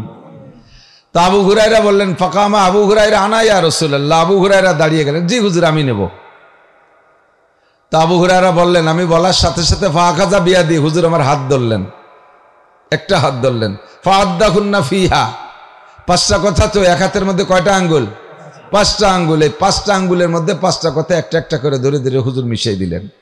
কথা 5টা, হাত ধরে হাতের ভিতরে আঙ্গুল পাইলেন 5টা। ফাআদ্দাহুন্না ফিহা और उन्हों को गेन लिया, शुमार कर लिया अपने उंगलियों के अंदर, मेरी उंगलियों के अंदर। আমার হাতের ভিতরে হুজুর 5টা কথা গুনে মিলিয়ে দিলেন। 1 নম্বরে হুজুর বললেন সর্বপ্রথম বৃদ্ধাঙ্গুলি। এই বুড়ো আঙ্গুল বাংলাদেশে এক তর্জমা আর বিদেশে অন্য তর্জমা। বাংলাদেশে যদি কয় তুই আমার এই হরিস, তাহলে এইটা ধরে ভেঙে এলে দেবে না? এই বুড়ো আঙ্গুল দেয়ালি, তার মানে বিশাল একটা গালি, যদিও মুখ দিয়ে কই নেই, এর তর্জমা অন্য কিছু। আর বিদেশে 1 আঙ্গুল দেখালি মানে থ্যাংক ইউ, আর 2 আঙ্গুল দেখালি ডবল থ্যাংক ইউ, 2 বুড়ো আঙ্গুল ডবল। নবী আলাইহিস সালাম মনে হয় বাংলাদেশের তর্জমায় সর্বপ্রথম ধরছে বুড়ো আঙ্গুলে, যেটা বাংলাদেশে খুব ডেঞ্জারাস, বিপজ্জনক, ঠিক না? এর নাম কি? বুড়ো আঙ্গুল কেন আমাকে লোকাল বাংলায় বৃদ্ধাঙ্গুলি, অত ডাটের কলিবারা স্বাদ হয় না। বুড়ো আঙ্গুল, বুড়ো আঙ্গুল মানে কি? এর চাইতে বাকি যে কটা তারা বয়সে কম, দেখতে একটু মুরব্বী মুরব্বী ভাব। ফাআদ্দাহুন্না ফাখাযা বিয়াদি ফাআদ্দাহুন্না ফিহা ফাকালা। 1 নম্বরে এটার সাথে আমাদের এই তরজমাটা হাদিসটা মেলো। ইত্তাকিল মাহারিমা তাকুন আবাদান নাস। 5টা কথা মনে রাখবো, 5টা কথা নিজে মনে রাখা আমল করব। বাড়ি যে শোনাবো, বউ বাচ্চারে শোনাবো, মাঠে ঘাটে খেত খামারে কাজ করার সময় সহপাঠী সহকর্মী যারা আছে তাদের শোনাইব, অফিসে যাব অফিসের সাথী ভাইদেরকে শোনাইব, ব্যবসা বাণিজ্য চাকরি বাকরি যেখানে যাই 5টা কথা মনে রাখবেন, 5টা কথা নিজে আমল করব, আর 5টা কথা তাদেরকে শোনাবো, যাতে তার একটাও যদি আমল করে তাতে যে নেকি হবে, তার নেকির ভাগ আমি আপনি পেয়ে যাব। 1 নম্বরে হুজুর বলেন ইত্তাকিল মাহারিমা তাকুন আবাদান নাস। হে দুনিয়ার মানুষ, সর্বপ্রথম তুমি যদি সবচেয়ে বড় আবেদ হিসেবে আল্লাহর কাছে গণ্য হতে চাও, যে ইবাদত করে তাকে আরবিতে বলে আবেদ। আবেদের ক্লাসিফিকেশন আছে, ছোট আবেদ, তার চেয়ে বড় আবেদ, তার চেয়ে বড় আবেদ, তার চেয়ে বড় আবেদ, তার চেয়ে বড় আবেদ। সবচেয়ে বড় আবেদকে আরবিতে বলে আবাদ, ইসমে তাফজিলের সিগা। ইত্তাকিল মাহারিমা তাকুন আবাদান নাস। যদি তুমি দুনিয়ার মধ্যে সবচাইতে বড় আবেদ হতে চাও, আল্লাহ পাকের কাছে মকবুল সবচেয়ে বড় আবেদ আর বুজুর্গ হইতে চাও, তাহলে নবী বলেন নাই তুমি সারা রাত নামাজ পড়ো, বছরে 2 বার উমরা করো, প্রতি বছর 1 বার হজ করো, সারা বছর তাবলীগে থাকো, প্রত্যেক বছর 2 বার চরমুনাই যাও, লাখ লাখ কোটি কোটি টাকা মসজিদ মাদ্রাসায় দান করো, অবিরাম কোরআন শরীফ তেলাওয়াত করো, তাহাজ্জুদ পড়ো, ইশরাক পড়ো, আবিন পড়ো, চাষ পড়ো, কোনো আমলের কথা নবী বলেন নাই। সবচেয়ে বড় আবেদ হইতে যে ইবাদত লাগে, ওই ইবাদতটার কথা হুজুর বললেন ইত্তাকিল মাহারিমা। দুনিয়ায় যত হারাম কাজ আছে, যত হারাম নিষিদ্ধ আছে, সমস্ত নিষিদ্ধ কাজগুলোকে পরিহার করো। ইত্তাকিল মাহারিমা তাকুন আবাদান নাস। আরে নামাজ পড়া সহজ, রোজা রাখা সহজ, হজ করা সহজ, যাকাত দেওয়া সহজ, দাড়ি রাখা সহজ, টুপি পড়া সহজ, জিকির করা সহজ, ফিকির করা সহজ, তাবলীগে যাওয়া সহজ, চরমুনায় যাওয়া সহজ, মসজিদ মাদ্রাসা করা সহজ, তিলাওয়াত করা সহজ, তাহাজ্জুদ পড়া সহজ, ইশরাক আবিন সব ইবাদত করা সহজ। কিন্তু এই কাজটা সবচাইতে কঠিন বিদায় নবী পাক ইবাদত সবচেয়ে বড় আবেদ হওয়ার জন্য ওই ইবাদতের কথা না বলা হুজুর বলেছেন ইত্তাকিল মাহারিমা। যার ভিতরে যতটুকু হারাম কাজ আছে, যে যতটুকু হারামের ভিতরে মশগুল আছো, ওই হারাম থেকে বেরিয়ে আসো, সব হারাম তুমি ত্যাগ করো, পরিহার করো, তাহলে তুমি হবা সবচাইতে বড় আবেদ। আরে ইবাদত করা সহজ, হারামের যদি অভ্যাস হয়ে যায়, ওই হারাম থেকে ছেড়ে আসা, হারামকে পরিহার করা অত্যন্ত কঠিন। কতক্ষণ? যদি কের জিনা করার অভ্যাসটাকে, ঘরে সুন্দরী স্ত্রী, বিশ্ব সুন্দরী প্রিয়াঙ্কা চোপড়া, এত সুন্দর স্ত্রী থাকা সত্ত্বেও লাইন করে ফেলাইছে এক কালীবদর সাথে, আলকাতরাতুন নিসা। এই জায়গা হারামে অভ্যস্ত হয়ে গেছে, ঘরে যতই সুন্দর স্ত্রী থাকুক, ওরে হারামের থেকে উঠে আসা বড় কঠিন। জিনা করার অভ্যাস হয়ে গেলে এবার স্ত্রীতে তৃপ্তি পায় না। যদি কেউ সুদ খাওয়ার অভ্যাস হয়ে যায়, ওই লোকটা ব্যবসায় যত টাকা ইনকাম হোক সে ব্যবসার টাকায় তৃপ্তি পায় না। যদি কেউ ঘুষ খাওয়ার অভ্যাস হয়ে যায়, বেতনে তৃপ্তি পায় না। ঘুষের অভ্যাস হয়ে গেলে বেতনে তৃপ্তি পায় না, ঘুষের থেকে ফিরে আসা কঠিন। কথা বলুন ঠিক ঠিক না? বুড়োরা আছে, বুড়োকে কোনো কাম নাই কাজ নাই, সংসার থেকে রিটায়ার্ড হয়ে গেছে, ছেলেরা বিদেশ থেকে টাকা পাঠায়, বাংলাদেশে মোটা চাকরি করে মোটা মোটা টাকা পাঠায়, কিন্তু কৃষক বুড়ো ছেলেবেলার থেকে কৃষি কাজ করতে করতে বুড়ো হয়েছে, ওই মাঠে আর শখে আর বিলির মধ্যে না গেলে ভালো লাগে না। কতক্ষণ বিকেলবেলা আসরের নামাজ পড়িয়া টেঙ্গি একখানা চৈরিয়া, মাথায় পাগড়ি আছে, যুব্ব গায়, টেঙ্গি একখানা চৈরিয়া বিলি যাবেই যাবে, মাঠে যাবেই, যাইয়া মাঠের নিজের জমির মাঝখান দিয়ে কত বোন, সে বোন সোহে বাঁধে না, খালি আলির বোন খোঁজে, আইল খোঁজা স্বভাব। আলির মধ্যে সব ফসল, আলির মধ্যে যত বরকত, এই আইল খোঁজবে জিকিরির সাথে। প্রত্যেকটা বুঝ, প্রত্যেকটা জমির ভিতরে যাইয়া যাইয়া এই বুড়ো আইল খুঁজে খুঁজে খালি জমি বাড়ায়। 10 বছর পরে যদি ওই বুড়োর জমি কেউ কিনতে যান, যে যদি বলেন কাকা জমি কয় কাঠা, 10 কাঠা, মাপে জমে ঠিক আছে, মাপিয়ে কিনতে গেলে ঠকে যাবা, খালেক মোল্লার জমি 2 কাঠা বাড়ে ছাড়া কমে না। আজ 30 বছর আইল খুশি এবং জিকির ফিকিরির সাথে খুশি, প্রত্যেক কোপে কোপে জিকির, লা ইলাহা ইল্লাল্লাহ সুবহানাল্লাহ আলহামদুলিল্লাহ, কোপে কোপে জিকির। যার আইল খুশার একবার অভ্যাস হয়ে গেছে, ওর আলির থেকে উঠে আসা ভারী কঠিন। সুদ খাওয়ার অভ্যাস হইলে ফিরে আসা কঠিন, ঘুষ খাওয়ার অভ্যাস হইলে ফিরে আসা কঠিন, জিনা করার অভ্যাস হইলে ফিরে আসা কঠিন, মিথ্যে কথা বলার অভ্যাস হইলে ফিরে আসা কঠিন, গান শোনার অভ্যাস হইলে ফিরে আসা কঠিন, মদ খাওয়ার অভ্যাস হইলে তারে মধু দিলেও খাবে না, মদ না দিলে সে তৃপ্তি পায় না, মদের অভ্যাস হইলে মদের থেকে ফিরে আসা কঠিন, গাঁজা বা ফেন্সিলিন হিরোইনের থেকে ফিরে আসা কঠিন, রেহাবে দেশে বাপে ছেলেকে ধরে নেশার থেকে ফিরানোর জন্য 3 মাস রেহাবে থাকার পরে বাড়ি আইসা প্রথমে বিসমিল্লাহ রেহা, আবার সেই মদ। হুজুর কয় তাকিল মাহারেমা তাকুন আবাদান নাস, যদি তুমি দুনিয়ায় সবচেয়ে বড় বুজুর্গ হইতে চাও তাহলে যত হারাম কাজ আছে ছেড়ে দাও। আর হারাম কি জানেন না এমন কোন মানুষ নাই, প্রত্যেকটা মানুষ জানেন হারাম কাকে বলে। কথা বলেন জানেন কি জানেন না? মিথ্যা কথা হালাল না হারাম, গীবত শিকায়ত করা হালাল না হারাম, কথা কয় না, চুরি ডাকাতি হালাল না হারাম, পরের জমির ফসল কাটা হালাল না হারাম, মুরগির খোপ ধরে চুরিয়ে নিয়ে খাইয়ে ফেলানো হালাল না হারাম, টোন মারা, মন মারা, রাস্তা মারা, খাল মারা, ভিজিএফ কার্ড মারা, পঙ্গু ভাতা বেছে খাওয়া, বয়স্ক ভাতা করতে যে টাকা খাওয়া, এদেশের মেম্বাররা তো এ কাম মোটেই করে না, চেয়ারম্যানরা তো দায়িত্ব হাঁটে না, হ্যাঁ, রাস্তার পিচ চুরিয়ে নিয়ে খায়, সুবহানাল্লাহ। এ কন্ট্রাক্টর আমাদের ফরিদপুর, আলফাডাঙ্গা, গোপালগঞ্জ, বাংলাদেশে আছে না নাই? হুজুর কয় তাহাজ্জুদ পড়ে আবেদ হওয়ার চাইতে তুমি এই হারাম কাজ ছেড়ে দিয়ে আবেদ হয় তাহলে অরিজিনাল আবেদ হইবা। আল্লাহু আকবার। বুড়ো কালে যে তওবা করবা, বুড়ো কাল তওবার কাল না, বুড়ো কালে তওবা করা লাগবে না, ও সময় এমনি তওবা হয়ে যায়।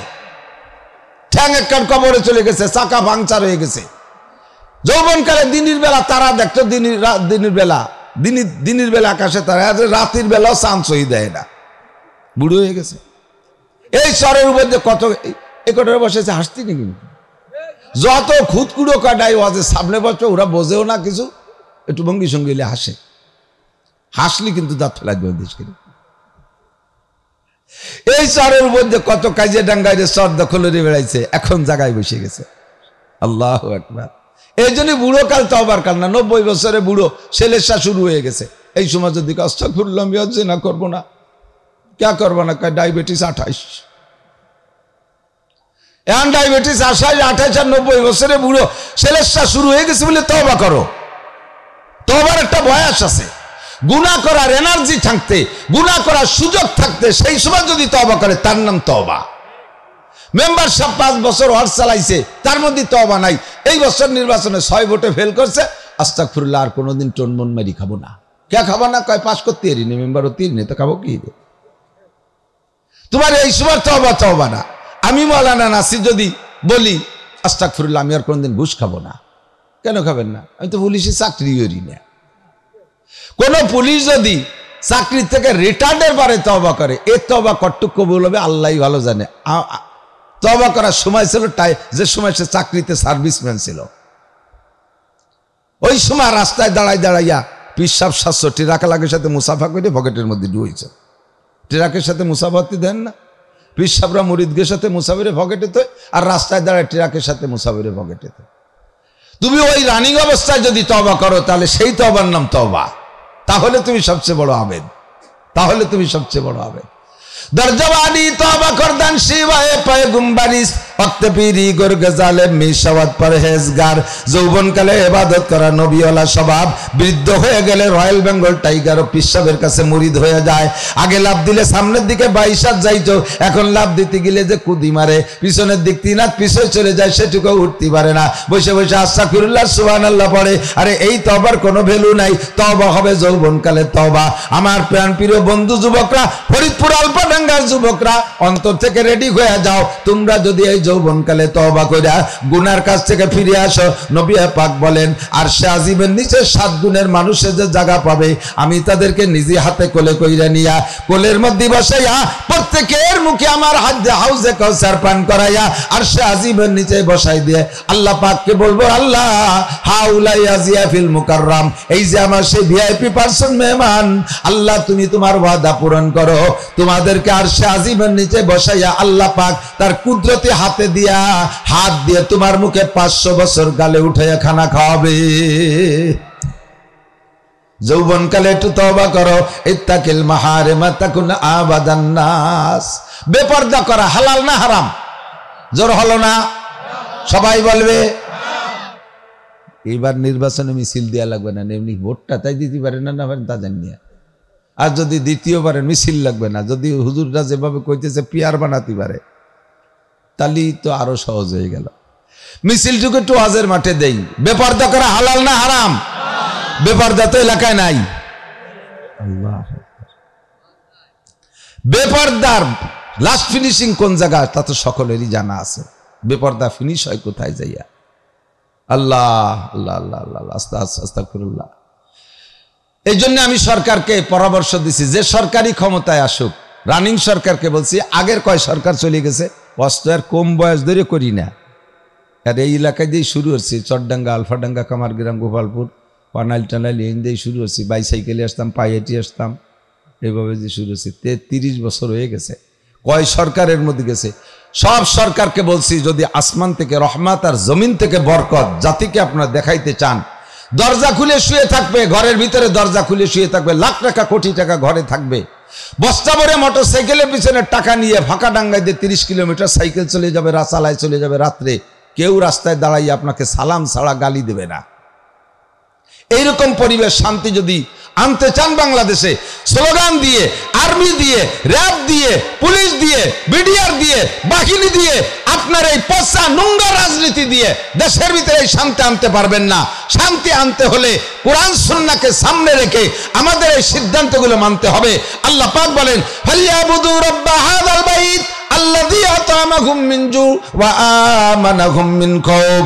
এই কালো ঘরের রবের ইবাদত করো, মসজিদের মালিকের ইবাদত করো, তার হুকুম মেনে চলো। সংসার জীবন থেকে, ব্যক্তি জীবন থেকে নিয়ে আন্তর্জাতিক জীবন পর্যন্ত সব জায়গা কোরআন সুন্নাহকে বাস্তবায়ন করো। তাহলে তিনি কি করবে? আল্লাযী আতামাহুম মিন জু, যত প্রকার ক্ষুধা আছে সব ক্ষুধা নিবারণ করে দেবে, তোমার যত চাহিদা আছে সব পূরণ করে দেবে। চাউল তোমার পর্যাপ্ত পাইবা, আটার কোনো অভাব হবে না, তেলের দাম ক্রয় ক্ষমতার বাইরে থাকবে না, লোহা লক্কর কোনটা তোমার জগতে যা কিছু প্রয়োজন, এক কথায় যত রিজিক আছে সব রিজিকের উত্তম ব্যবস্থা করে দেবে। ও আমানাহুম মিন খাউফ, আর নিরাপদে চলাফেরা, নিরাপদে বসবাসের ব্যবস্থা করে দেবে। এটা জগতের কোন রাজা বাদশা আর সেনাবাহিনী পারে না। এই ব্যবস্থা একমাত্র করতে পারে কে? রুজি আসে আসমান থেকে, অবিসসামা রিজকুকুম ওয়া মা তুআদুন, আসমান থেকে আল্লাহ রুজি পাঠায়, জমিনের মধ্যে মধ্য দিয়ে আল্লাহ বরকত উঠায়, আসমান থেকে রুজি পাঠায়, জমিনের থেকে বরকত দেয়। দেখেন দেখেন একটু দেখেন ভাই, মুসলিম মুসলমানদের পাশে থাকার কারণে, মুসলিম মুসলমানদের পক্ষে কথা বল। যুবক আমার দিক তাকাও, যারা সংবাদ শোনে, ইউটিউব দেখো, টেলিভিশন দেখো, বিশ্ব সংবাদের খবর রাখো, তারা আমাকে সাক্ষী দাও।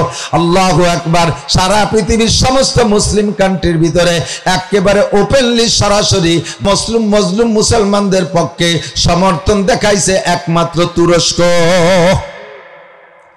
ইরান অন্যভাবে প্রক্সি যুদ্ধ করে, কিন্তু তুরস্ক সব সময় যেমন মুখে বলছে কাজও করছে। 17টা বড় জাহাজ ভরে খাদ্য পাঠায় দিছে, সেনা রেডি করছে মুসলমানদেরকে আবার সুন্দর করে সাজানোর জন্য।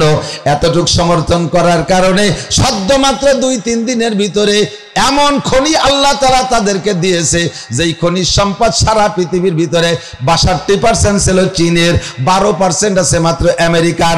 আমেরিকাওয়ালা চীন থেকে কিনে নেয় যেই সম্পদ, যেই খনিজ সম্পদ দিয়া, যেই খনিজ দাতব্য দিয়ে তৈরি হয় কি এই মাইকের মাইক্রোফোন, মাইকের সেট, মোবাইলের মূল জিনিসটা, ক্যামেরার আসল জিনিস, যত যুদ্ধ বিমান আছে, যত যুদ্ধ অস্ত্র আছে, সমস্ত কিছু বানাইতে হয় ওই দিয়া।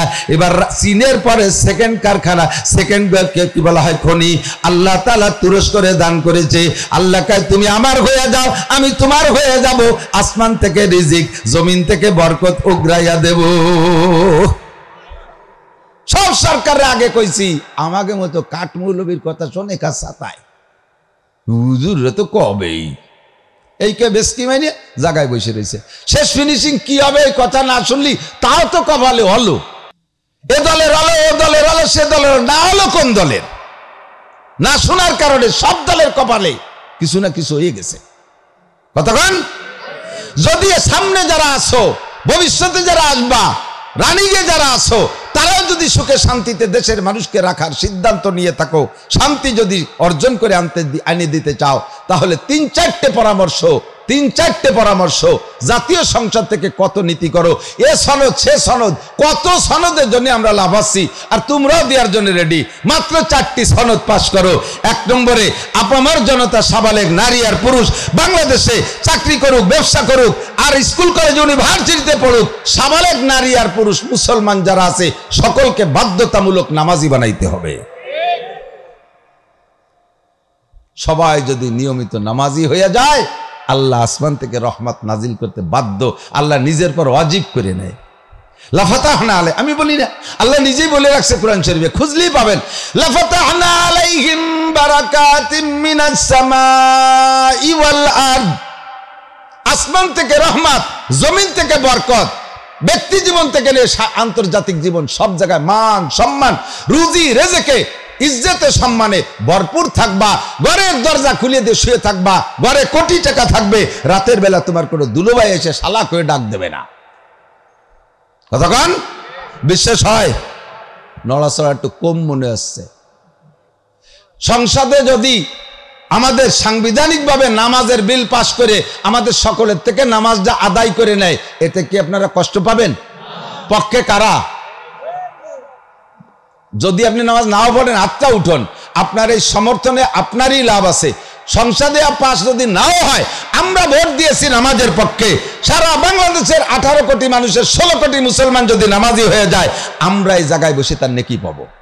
যদি নামাজি নাও হয়, তাহলে নামাজের পক্ষে ভোট দিয়েছি, তবু 16 কোটি মানুষের নামাজের নেকি পাবো। যদি দেশে শান্তি পাইতে হয়, আসেন নামাজি বানান, নামাজি বানান। 2 নম্বর বিল পাস করতে বলছি, পর্দার বিল। আর এই কথাগুলো লম্বা টাইম আমল করতে কষ্ট হলে আপাতত 1 চিল্লে পালন করান। 1 চিল্লে কয়দিন? 40 দিন। চেহেলালো ফার্সিতে কয় চেহেল মানে 40, সেনতে চেহেল্লা, তার মানে 40 দিন গোটা বাংলাদেশের মানুষকে দিয়ে চিল্লা দিয়ান, 40 দিন বাধ্যতামূলক নামাজ পড়ান। বলবে যে এইটা কি সম্ভব? এটা অবশ্যই সম্ভব। কিয়ামতের ময়দানে ম্যাক্সিমাম আল্লাহ এই সম্ভব নেই কি কিডা কোন জায়গাতে আগানে বাগানে কোন যে চাকরি বাকরি বেড়াচ্ছে মধ্যে আমিও হইনি যে নামাজি বানাতে জমানি, এটা সম্ভব। তুমি আল্লাহ নিজেই বুঝিয়ে শুনিয়ে কও দি। আল্লাহ কয় সম্ভব কি সম্ভব না? করোনার বছর প্রমাণ হয়েছে। আমার যা বান্দারা মসজিদে নামাজ পড়তো 2-3টে অর্ডার দিয়ে কয়টা পুলিশ পাঠাই দিয়ে মসজিদ খালি করে দিছো।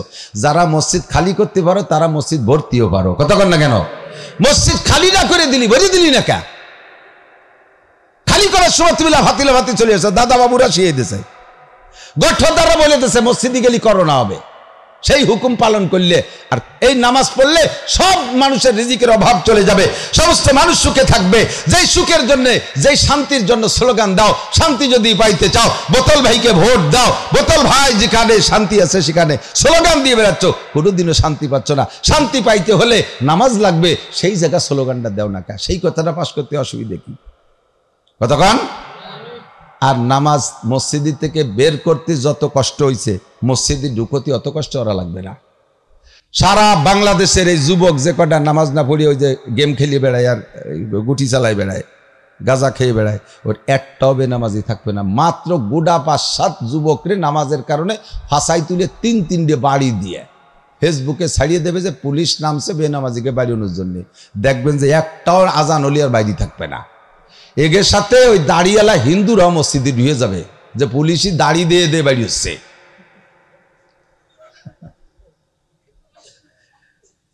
মুসলমান অমুসলমান দেখতেছে না, ছোটবেলায় একটু আইসি গেল, একটু পাবো না কি এর তো বুঝতে পারতেছি না। আগে মুসলমানিদের তো মনে আছে মুরব্বীর, এখন তো যে ডাক্তার দিয়ে দেয়, আগে আজাম দিয়ে দিত না কাপদার দিয়ে। এক বাড়ি ঢুকলি ওই বাড়ি ওই সাইজের 2 জাতের বাছুর 4 জাতের বাছুর যা আছে সব কটারে একভাবে এক গুলি ফেলাইয়ে কাটি কুটি দিয়ে চলে যেত, মনে আছে নাকি? তো ওই মুসলমানই দেশে এক বাড়ি 3-4 জন, এরপরে আর এক বাড়ি যাবে, ওই ভাসের বাড়ি এলাকার খবর পাইয়া পোলা পাট এক সাইডে বিল ছিঁড়ে দৌড়ছে, ওরা মুসলমানই নেবে না। তো দড়ির ভিতর দিয়া ছেলেবেলে তো দৌড়ছে মুসলমান, সাথে সাথে ওই সাইজের মেয়েরাও দৌড়ছে। মুরব্বী কিভাবে তোরা এরকম জাগ ধরে দৌড়স কা? কয় যে ওই বাড়ি আজাম আইছে, কাবদার আইছে, মুসলমানই দেশে। তো দেশে ছেলে গেছে, তো মেয়েরা দৌড়স কা? কয় যে ছেলে মেয়ে দেখতেছেন এক সাইডে দেশে। গোটা তিরিকির পাশায় নামাজের যদি কটা বাড়ি দিয়ে ছাড়িয়ে দিলি, হিন্দু মুসলমান দেখতেছেন এক সাইডে বাড়ি হচ্ছে, কালেমা পড়িয়ে মসজিদে ঢুকবে। কথার কথা বললাম, বেনামাজি থাকবে না। বেনামাজি না থাকলে আল্লাহর রহমত নাজিল হইতে বাধ্য। 2 নম্বরে পর্দা। বাংলাদেশে যত বেপর্দা আছে, যত সহশিক্ষা আছে, সব জায়গা ভাগ করে দেন। আপাতত যদি ভাগ করা সম্ভব না হয়, সহশিক্ষা প্রতিষ্ঠানের ভিতরে মেয়েদেরকে শতভাগ সেপারেট করেন, শতভাগ আলাদা করেন, তাদেরকে 100% শরিয়াত সম্মত বোরকা পরে আসার হুকুম জারি করে দেন। মাস্টারদেরকে ভাগ করে দেন। গার্মেন্টস গুলো যত আছে সব গার্মেন্টসের ভিতরে ভাগ করে দেন। নারীদের এক টাইম ডিউটি, পুরুষের আলাদা টাইম ডিউটি হবে। স্কুল কলেজ ইউনিভার্সিটি ভাগ করেন, পুলিশ ডিপার্টমেন্ট ভাগ করেন, নারী আর পুরুষ। যত জায়গা সহ চাকরি আর সহ শিক্ষা আছে, নারী পুরুষ ভাগ করে দেন। আর হাট বাজারে মহিলাদের বন্ধ করে দেন। আমাদের ওইদিকে ইদানিং দেখতেছি লোকাল যে সাপ্তাহিক হাট আছে, সোম শুক্র আর রবি বৃহস্পতি, এইভাবে তো মিলে হাট আছে। প্রত্যেকটা হাটে আজকাল পুরুষের চাইতে বাজার করনেওয়ালা মহিলা কাস্টমার বেশি। আপনাদের এদিক নামছে নাকি? সুবহানাল্লাহ, ये সুন্নত সব জায়গা জারি হয়ে গেছে। আসলে বেলা উঠলি সব জায়গায় ওঠে। পুরুষরা বাজারে জাতি যা বাদ দিছে, এখন আমার কাজ আছে, বউকে ফাটাই দেয় মাদ্যুদ্দল। কোন পুরুষ যদি একবার বউরে দেয়া কমপক্ষে কাপড় বা তার প্রসাধনী কেনার সুযোগ দেন, আর জীবনে আপনি তার চাইতে বহু টাকা বেশি দিয়ে কিনে দিলেও এটা খুশি করতে পারবেন না। আপনি কাপড় একখানা নিয়ে দেবেন, কয়টা হানেছে এমন ভাবে বেক্সিবার, এখন দাঁত ছিটে কপালে লাগতেছে, চোখ টোক উল্টে যার কায়দা। আপনি বলেন 5000, ওয়াও 1600 টাকা হলে এসছে, ভালো তা পাওয়া যায়। এমনকি সেই সকালে এক কাপড়ের পিছনে খেপছি, 8000 টাকা চাইছে, সেই একটা দুইটা কুমাতি 5-এ নিয়ে চাইছি, আর তুমি 1600 টাকা দে, ঠিক আছে তাই সামনেতে তুমি কিনো। এই লাইন পেয়ে গেল। এরপরে সে যা কিনবে সেইটাই তার লাভ। তার মানে বেটাকের সাথে সাক্ষাৎ করে আসতে পারছে। মহিলা বাজার ঘাটে যাওয়া, এমনকি আমি নিষেধ করি, এই রাতের বেলা মাহফিল শুনতে আসে, এও তাদের জন্য ঠিক না। আসার সময় আসলো, যাওয়ার সময় গেল, যাওয়া আসার ভিতর দিয়ে এই মাঝে কিছুক্ষণ শুনলো, যা শুনবে তাতে মোটা নেকি হবে। কিন্তু একজন পর পুরুষের সাথে যদি কেনুর একটু ধাক্কা লাগে, যা কামাই করে গেছে তার চেয়ে বেশি হতে থেকেই যাবে। 3 টাকা কামাই করে 14 শিয়ে খরচ, মনে আছে নাকি? এটা পরিবার 3 টাকা কামাই করে 14 শিখি, 14 শিখিতে কয়টা হয়? 3.5 টাকা না, কামাই হচ্ছে 3 টাকা, 3.5 টাকা খরচ করে গেলি, 8 আনা ঘাটতি থেকে গেল। আজীবনে 8 আনা ঘাটতি থেকে যাবে। 2 নম্বর পর্দার বিল পাস করেন। আমরা হুজুররা ওয়াজ করে কোনোদিন পূর্ণ পরিবেশকে পর্দায় আনতে পারবো না। আমরা ভয় দেই আখেরাতের, আখেরাতকে বিশ্বাসী করে না, তার ভয় পাবে কি? আর নগদের পর যদি পাছায় তুলে দুটে পিটেন পড়ে, আল্লাহর ফজলে সব সাইজ হইতে বাধ্য। কথা বলেন ঠিক কি ঠিক না? মাঝে মাঝে এই কিস্সাগুলো বলি, পিছনে চলে গেছে অনেক দিন আগে বলতাম, মার্শাল ল দিয়েছিল প্রেসিডেন্ট ইরশাদ সাহেব, মনে আছে নাকি মুরব্বীরা? ইরশাদ যখন প্রেসিডেন্ট হতো মার্শাল ল, সেনা শাসনের আইন জারি করে দিছে। আল্লাহু আকবার, শুরু হয়ে গেল। মহিলাদের খালি মাথায় চুল বেরোনো দেখলি পরে আলকাতরা মাহায় দিত, মনে আছে নাকি দুনিয়াটা? আর এই 6 ইঞ্চি ব্লাউজ পরা প্যাট বেরোনো বিটিকে পাচায় আর প্যাটে আলকাতরার পালিশ দিয়ে দিত আর্মিরা। জানকা চাষি এইটুক সাদা টুকরে কালা বানাই দিলাম। এ লাখ লাখ মহিলাকে মাথায় চুল কালি মাহানো লাগে নাই, আলকাতরা দেয়া লাগে নাই, লাখ লাখ বিটিকে প্যাটে আলকাতরা মাখানো লাগে নাই। সারা বাংলাদেশ খুঁজলে হয়তো পাওয়া যাবে 10 থেকে 15টা মহিলার মাথায় আলকাতরা মাখাইছে আর পেটে আলকাতরা মাখাই দিয়েছে। তাতেই সব বিটিরা মাথায় কাপড় দিয়ে শুরু হয়ে গেছে। আর ব্লাউজ বড় বানাতে না পারলে বাপের শার্ট গায়ে দিলেও দেয়া লাগছে, পেট গিরাই লাগছে। মারির নাম জহর খা, ভূত পালায়। তারপরে ভয়ে আসমান থেকে রহমত, জমিন থেকে বরকত, দেশের সুখ শান্তি যদি পাইতে চান তাহলে এই সংবিধানগুলোকে 13 দফা 14 দফা না, আপাতত 3-4টে দফা পালন করেন। 1 নম্বরে নামাজের দফা, 2 নম্বরে পর্দার দফা। যত পার্ক আছে, যত পার্কের ভিতরে জোড়া বসে রয়েছে, ওই জায়গায় আইলু লাঠি দিয়ে পাঠায় দেন, জোড়া ভাঙ্গি দিক। 2-2 বসে গাছতলা চরের উপরে ছাতির তলে বসে সুরো হাতে মস্ক করে, নামাজের মশলা মুখস্থ করে। কি মুখস্থ করে জানা আছে না সবাই? সরোয়ার্দী উদ্যান, শিশু পার্ক, এখানে ওখানে বসে বসে 2 জনে বসে 6 উসুল মুখস্থ করতেছে তবলিগের আলোচনা। এই উসুল ভাঙ্গিয়ে দেন, বাড়ি ছাড়া হবে না।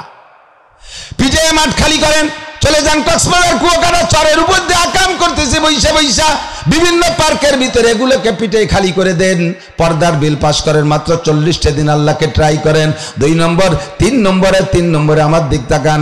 3 নম্বরে একটা বিল পাস করতে হবে, কাদিয়ানিরা কাফের, জাতীয় সংসদ থেকে এই বিলটা পাস করে দিতে হবে। কাদিয়ানি যারা আমার নবীকে আখিরি নবী মানে না, তারা গোলাম আহমদ কাদিয়ানিকে নবী বলে। আরে এই লোকগুলো মুশরিক, শিরিক 2 প্রকার। 1 নম্বরে শিরিক মা আল্লাহ, 2 নম্বরে শিরিক মা রাসূল। আল্লাহর সাথে কেউকে শরীক করলে যেমন শিরিক হয়, নবী পাকের সাথে নবুয়তের দৃষ্টিতে আর কেউ রে নবী খাড়া করলে সেটাও শিরিক হয়। এইটা শিরিক মা রাসূল। যারা কাদিয়ানি তারা মোমেন না মুশরিক? কবেন না একটু? কাদিয়ানিরা মোমেন না মুশরিক? তারা মোমেন না কাফের? যে কাফের না বলে চুপ করে বসে থাকবেন তারও ইমানের মধ্যে ঘাটতি আছে। এই সময় একবার বলে ফেলতে হবে, কাদিয়ানিরা মোমেন না কাফের? জাতীয় সংসদ থেকে, পার্লামেন্ট থেকে, সচিবালয় থেকে, তাদেরকে মন্ত্রণালয় থেকে লিখে দিতে হবে তারা থাকবে, এদেশে থাকবে না তা না। এদেশেই তাদের জন্ম, তাদের আইডি কার্ড, জন্ম নিবন্ধন আছে, কিন্তু তারা পরিচয় দিতে পারবে না। নাম বলে কি জানেন? আহমদি মুসলিম জামাত। আহমদি মুসলিম জামাত, আস্তাগফিরুল্লাহ। শুনলে সাধারণ পাবলিক দুর্বল হয়ে যায়, মুসলিম জামাত তো আমাকেই লোক, কিন্তু ওরা কাফের। ওরা কি কাফের? এদেরকে ঘোষণা দিতে হবে। 4 নম্বরে জাকাতের বিল পাস করতে হবে। এই বড় লোকরা মোটা মোটা টাকা নিয়ে মুসা ধরিয়ে বস্তা বইরে নিয়ে আটকাইছে। এখন বিদেশে যারা নিয়ে গেছে তাকে কয় টাকা ফেরত আনার চেষ্টা হচ্ছে। দেশের মধ্যে যে টাকা রয়েছে এই টাকা কয়টা জাকাত বের করে দিলি এই সমস্ত গরিব গুরাবা মাদ্রাসা লাগে, এত খয়রাত করে বেড়ানো লাগে না। দেশে এনজিওরা টিকতে পারবে না, এনজিওরা টিকতে পারবে না। 5 নম্বর হলো, 5 নম্বর এই দেশের থেকে যত এনজিও আছে সমস্ত এনজিও বাদ দিতে হবে। 1 নম্বরে গ্রামীণ ব্যাংক, 1 নম্বরে গ্রামীণ ব্যাংক, ব্যারাক, অ্যাডামস, কারিতাস, ডিআরডিবি, স্বনির্ভর, জাগরণী চক্র, আশা, প্রশিকা, এই সমস্ত যত এনজিও আছে সমস্ত সুদে কারবার। এদের কারণে ক্ষুধার গজব নাজিল হচ্ছে। বাংলাদেশে কোনো খনিজ সম্পদ বের করতে পারতেছে না, আসমান থেকে রহমত আর জমিন থেকে বরকত আসতেছে না, এই সুদের কারবারের কারণে। আর সেই সুদেরা যদি হয় মাতুব্বার, তাহলে এদেশে রহমত আসতে পারে? জোরে বলেন পারে? 5 নম্বর, এই সুদের কারবার সম্পূর্ণ বন্ধ করতে হবে। মাত্র 40টা দিন আল্লাহকে ট্রাই করেন। আল্লাহ কয় আমাকে 40টা দিন এইভাবে আমল করে দেখা।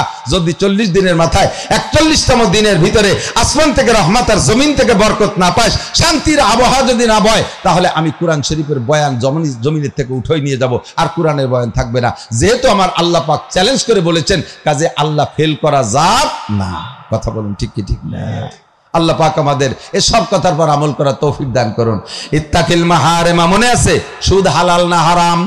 জোর হলো না? ঘুষ ঘুষ ঘুষ হালাল। সরকার থাকাকালে নির্বাচিত সরকারের সময় কেউ ঘুষ খালি যদি জানতে পারে নেতাকে ফোন দিলি সে অফিসারের ফাইল পিটিশন শুরু হয়ে যায়। এখন নির্বাচিত সরকার নাই, এখন যে কি কায়দায় ঘুষ চলতিছে, মানে আশের সার মতো আশের বাচ্চার মতো গিলতিছে। আশের বাচ্চায় শামুক খায়, ওকে সবাই খায় নাকি? দইয়ে টপ করে গিলিয়ে ফেলায় দেয়। মোটা মোটা ঘুষ চলতেছে সব জায়গা, একেবারে উপর থেকে নিচে পর্যন্ত। ঘুষ বন্ধ না করলে আসমানি রহমত আসবে না, জমিনের বরকত আসবে না। ঘুষ হালাল না হারাম? ইত্তাকিল মাহারিম, ঘুষ ছেড়ে দেন, সুদ ছেড়ে দেন, মিথ্যা ছেড়ে দেন, গীবত করা ছেড়ে দেন, দাড়ি কাটা হারাম, চুরি করা হারাম, জিনা করা হারাম, ব্যভিচার করা হারাম। আমার নবী বলেন, আল্লাহ পাক বলেন, ইন তাজতানিবু কাবাইরা মা তুনহাউনা আনহু নুকাফির আনকুম সাইয়্যাতিকুম ওয়া নুদখিলকুম মুদখালান কারীমা। প্রাণ প্রিয় বন্ধুরা, একটু কান খাড়া করি। আল্লাহ পাক বলেন, ইন তাজতানিবু কাবায়ের, মানুষে যত গুনাহ করে গুনাহকে দুই ভাগে ভাগ করা হয়, কবিরা গুনাহ আর সগীরা গুনাহ। কথা বলেন, কবিরা আর সগীরা। কবিরার বহুবচন কাবায়ের, সগীরার বহুবচন সাগায়ের। কোরআন শরীফের ভিতরে যত জায়গা সাইয়্যাত শব্দ আছে, এই সাইয়্যাতের মানে হলো সগীরা গুনাহ। আর কবিরা গুনাহ বলতে গিয়ে আল্লাহ পাক কবিরা অথবা কাবায়ের শব্দ ব্যবহার করেন। এই আয়াতের ভিতরে আল্লাহ পাক বলেন, ইন তাজতানিবু কাবায়ের, যদি তুমি কবিরা গুনাহকে পরিহার করে চলতে পারো, ও বান্দা আমি তোমারে বড় মায়া করে মহব্বত করে ভালোবেসে বানাইছি, তোমারে আমি জাহান্নামে দেওয়ার জন্য বানাই নাই, জান্নাতে দেওয়ার জন্য যত কৌশল আমি করব। তুমি শুধু কবিরা গুনাহগুলো পরিহার করে চলো, নুকাফির আনকুম সাইয়্যাতিকুম, তোমার জীবনে যত সগীরা গুনাহ করেছো আর করবা, এগুলো মাপ চাওয়া লাগবে না, তওবা করা লাগবে না। শুধু কবিরা গুনাহ ছেড়ে দিলে সগীরা গুনাহ বিনা তওবায় মাফ করে দেব। সগীরা গুনাহ মাফ হওয়ার শুধুমাত্র কয়েকটা ইবাদতি সিস্টেম, তওবা করা লাগবে না, শুধু ইবাদতের মাধ্যমে আল্লাহ সগীরা গুনাহ মাফ করে দেয়। আল্লাহ পাক নিজেই বলেন, ওয়াকিমিস সালাতা তরাফাইন নাহারি ওয়া যুলাফাম মিনাল লাইল ইন্নাল হাসানাতি ইউযহিবনাস সাইয়্যাত যালিকা যিকরা লিয-যাকিরিন। কথাটা এই জায়গা থাক, পাঁচটা কথা বলে আসি, পরে বাদ পড়ে যাবে না। সবাইরে তো ওসিয়াত করছি, পাঁচটা নিয়ে যাব, রাজি আছেন না? এক নম্বরে যত হারাম আছে ছেড়ে দিয়ে সবচেয়ে বড় আবেদ হব, রাজি? একটুখান রাজি? ছাড়া যাবে দোস্ত যুবক? বুড়োকে আমি কই না, যুবকরা একটু কও, ছাড়া যাবে? বিয়ের অনুষ্ঠানে বক্স বাজানো, ডেক্স বাজানো, ধুম দাড়াক্কা গান বাজানো, এটা তো হালাল। হ্যাঁ, নাচা গাওয়া হালাল। ক্যামেরা দিয়ে অডিও ভিডিও ছবি করা, ছেলে মেয়েরে গোসল করাচ্ছে, সেই জায়গা ভিডিও ক্যামেরা আমি আনাই নিয়ে তাকে দিয়ে ক্যামেরা করাইয়া এই আবার ফেসবুক ইউটিউবে ছেড়িয়ে দেয়। কত বড় দাতাল চিন্তা হতে পারেন? আস্তাগফিরুল্লাহ। আবার ওই মুরব্বীরা সমর্থন করে, মুরব্বীরা একটু সরিয়ে দাঁড়াম, একটু দেখতে দে। সে মুরব্বী চশমার উপর দিয়ে চাই রয়েছে উকি মারিয়া। এটা হালাল না হারাম? বিয়েতে বরযাত্রী কন্ট্যাক্ট করে যাওয়া হালাল না হারাম? যত হারাম আছে দুই চারটে একটু না কয়ে গেলে বুঝবেন কি রে। বিয়েতে বরযাত্রী কন্ট্যাক্ট করে ঠিক করে যাওয়া হারাম। বিয়ে উপলক্ষে মেয়ের বাড়ি কোনো খাবারই হবে না। কি কয় বোঝেন নাই কি কইছি? বিয়ে উপলক্ষে মেয়ের বাড়ি কোনো খানা হবে না। বিয়ে উপলক্ষে যত খানা সব ছেলের বাড়ি হতে হবে। আর আমাকে দেশে উল্টে গেছে, বিয়ে বাদিয়ে গেলি সব বোঝা মাইয়ের বাপের মাথায়। কতক্ষণ? যৌতুক হালাল না হারাম? যুবকরা বুড়োরা জাগে বিয়েরা হয়ে গেছে, খাওয়া দাওয়া যায়, হুন্ডা গুনো গুনো ফতোয়া দিচ্ছে হারাম। যুবকরা কও যৌতুক হারাম না হালাল না হারাম? আরো জোরে, কেমন হারাম? বিড়ি খাওয়া হারাম, লোকাল বহু হারাম আছে। হারামের মধ্যে ক্লাসিফিকেশন আছে। শুয়োরের পায়খানা যেমন হারাম, যৌতুকির মাল যৌতুকির টাকা ওই রকম হারাম, তার চাইতেও হারাম। ছোট লোক, ভিক্ষুক, খয়রাতিয়া, সুসুও, মোটরসাইকেল কিনে দিতে হবে। তুমি মরণ সাইকেল তুমি বিটা মানুষ কামাইরে কিনতে পারে না। তোর শ্বশুর মাইয়ে জন্ম দিয়ে কি অন্যায় করছে যে তোর সাথে মাইয়ে দিতে যে মোটর সাইকেল দেবে? আমারে ফ্রিজ দিতে হবে, খাট পালং আমার ঘর ডেকোরেশন করে দিতে হবে। তোরা কবে বেটা জীবন বইরে কামাই রে একখান জলচই কিনতে পারিস রে, আর বিয়ের সবগুলো কিনবি, সবগুলো ওই বাড়ি থেকে ইনকাম করবি। যৌতুকের খাটে না শুয়ে, যৌতুকের খাটে শ্বশুর বাড়ির থেকে কালেকশন করা খাটে না শুয়ে তুই গরুর সাথে গুয়লি শুবি। তাতে তো ইজ্জত হবে, কথা কর না কা? যৌতুকির ফ্রিজি মাছ গোস তুই না খাইয়া তুই পচা কুইয়ে মাছ খাবি, সুসুও ব্যান কিনে দিতে হবে, মোটর সাইকেল যে প্রাইভেট কার কিনে দিতে, এত লোক কে? এটা হালাল না হারাম? ইত্তাকিল মাহারিম, ছেড়ে দেন হারাম, ছেড়ে দেন হারাম। বিয়ে করছেন, দেনমোহর পরিশোধ করছেন কয়জনে? দেহি কয়জনে করছেন, একটু দেহি না। দেনমোহরের টাকা জালে হাইছেন, তাই দেশেন কেডা কেডা দেশেন? কয়জন বিয়েরই নেই, তারা অত চড়ছে। থ্যাংক ইউ, তবুও বেশ পাইছি। বাকি আর বাকিরা তো বিয়ে করেন নাই না? এ তো 30-40 জনের হাত দেখলাম, এদের লোক হাজার খানিক। আপনারা বিয়ে করেন নাই সবাই? তা টাকা দেন নাই কে বউরে? বোর টাকা দেন নাই কে? বোর টাকা কেন দেন নাই? হাসরের মাঠে পুলসিরাত পার হওয়ার সময়, পুলসিরাত পার হবেন নামাজ দিয়ে, রোজা দিয়ে। কারণ 5 ওয়াক্ত নামাজে আপনারা যে পুরস্কার গুলো দেবে তার একটা হলো পুলসিরাত পার করে দেবে। জীবন ভরে নামাজ পড়ছেন, পুলসিরাত পার হয়ে যাবেন। এরপরে আরেকটা পুল হবে, সিরাত হবে না, সিরাত আল জান্নাহ। পুলসিরাত আর জান্নাতের মাঝখানে আরেকটা পুল হবে, এইটার নাম সিরাতুল কিসাস, প্রতিশোধ গ্রহণের পুল। দুই দিক দিয়ে উঠে দেবে, ওই দিক দিয়ে বুড়ি রে, এই দিক দিয়ে আপনারে। বুড়ি আইসে গলা চিপে ধরবে, হোম বিজনিল্লাহ, দাঁড়াও, নোটক বাট উস্কুত, কথা হবে না, শাট আপ। কি হয়েছে? দেনমোহরের টাকা দাও। তুমি যে হ্যাঁ, যে টাকা দিয়ে কি আর বাজার, যেদিকে তেছো সেদিক ছড়ি বড়। টাকা আমি এ জায়গা পানিতে ফেলে দেবো, পুড়াই দেবো, জাহান্নামের মধ্যে দিয়ে দেবো। টাকা ফেলা বুড়ো। 40টে বছর যেমন খুশি তেমন ব্যবহার করছো আমার দেহকে। তোমার ডর্জন খানিক ছেলে মেয়ে আমার পেটে জন্ম দিয়াইছো। প্রত্যেকটা ছেলে মেয়ের পরে আমি 2.5 বছর দুধ খাওয়াইছি। তোমার ছেলে মেয়ে দুধ খাওয়ানোর দায়িত্ব মহিলার দায়িত্ব না, দুধের জিম্মাদারি বাপ। আমার নবীর জন্মের পরে 3 মাস পরে মা হালিমার কাছে ওনার পরিবারের মুরব্বীরা দুধ খাওয়াতে পাঠাইছে টাকার বিনিময়ে। দুধের জিম্মাদারি তোমার। আমি দুধ খাইছি 2.5 বছর। একটা বাচ্চা যদি 2.5 বছর মায়ের থেকে দুধ খায়, সর্বনিম্ন 60 মণ দুধ খায়। 1 কেজি দুধের দাম 80 টাকা, 60 মণ দুধ কিনে দাও, তোমার ভিটে বেশি দেওয়া লাগবে না, লাস্টে তোমারও বন্ধক দিয়ে টাকা দেওয়া লাগবে। তোমার এই 1 ডজন ছেলে মেয়ে আমি এই বস্তা টনকে টন দুধ খাওয়াইছি, মানুষ করছি, আমার টাহা ফেলা বুড়ো। লাস্টে মরার আগে কলাম যে 2 কাঠা জমি লিখে দিয়ে যাও, তাও দেও নাই। ভিটের তেটু লিখে দাও, তাও দেয় নাই। তুমি মরার পরে ছেলে মেয়েরা আমার বাদ দেয় নাই, আমি বাসতলা গাছতলা থেকে কাটাইয়া এইভাবে রাস্তাঘাটে মরিয়াছি। যে সকল মাদের নামে জাগা জমি নাই, সেই সমস্ত মাদের বুড়োকালে স্বামী মানে বাপ যদি আগে মারা যায়, বুড়োকালে মাকে পরিবারের সদস্যরা, বিশেষ করে ছেলে হোক আর না হোক, বিটার বউরা মোটে দামই দিতে চায় না। উনারে বলি কি হবে, উনারা আছে কি শিল্লবে পালবো, বেশ কি মারে কি মারে না। এই বিপদে ফেলাই দিছো তুমি দেনমোহরের টাকা না দিয়ে, তাড়াতাড়ি টাকা ফেলা। আল্লাহ কয় ফেরেশতাদের কইলে, ও জায়গা যানজট ঠেকা কি হয়েছে, অনেক ভিড় ভিড় ঠেকতে। এক বুড়ি এসে এক বুড়োর গলা চিপে ধরছে, সে বুড়ি ছাড়তিছেই না। কি কয় টাকা চায়, কিসির টাকা? দেনমোহরের টাকা। তা দিয়ে দাও। তো বুড়োর তো সে কাফনেরও পকেট নেই, টাকা পয়সা চাইলে না, আনতে না, দেবে কি? ভাই সিস্টেম আছে। বুড়ো কি নামাজ পড়ছে? হ্যাঁ, 1 নম্বর তবলিগ, তা তো জীবন বরিয়া, হজও করছে, উমরাও করছে, সব করছে, কিন্তু বুড়ির টাকা দেয় নেই। তাহলে প্রত্যেক 2 পয়সার বিনিময়ে বুড়ির পাওনা, 2 পয়সার বিনিময়ে বুড়োর আমল নামা থেকে 700 রাকাত নামাজ ওখানে বিকাশ করে দাও বুড়ির আমল নামায়। এভাবে ট্রান্সফার করো, দিতে দিতে দিতে দিতে লাস্টে যে কয় আল্লাহ সব দিছি, নামাজ দিছি, রোজা দিছি, হজ দিছি, তবলিগ দিছি, টুপি দিছি, দাড়ি দিছি, এরপরে বুড়ি 200 টাকা পাবে। তাহলে ওই 200 টাকার বিনিময়ে বুড়ির কোনো গুনাহ থাকলে ওই বুড়োর আমল নামায় দিয়ে দাও। খেলা জমবে সেদিন। দেনমোহর পরিশোধ করা না করা হারাম, পরিশোধ করা ওয়াজিব, পরিশোধ করা ওয়াজিব। যারা বিয়ে করেছেন দেনমোহরের টাকা দেন নাই, কয় যে অত বাসর রাত্রি মাপ চেয়ে নিছি, কত বড় বেইজ্জতি চিনতে পারতে পারে। বিটা মানুষ কয় বাপের কাছে কোনোদিন মাপ চাইনি, বাসর রাত্রি বোর কাছে মাপ চাইছে।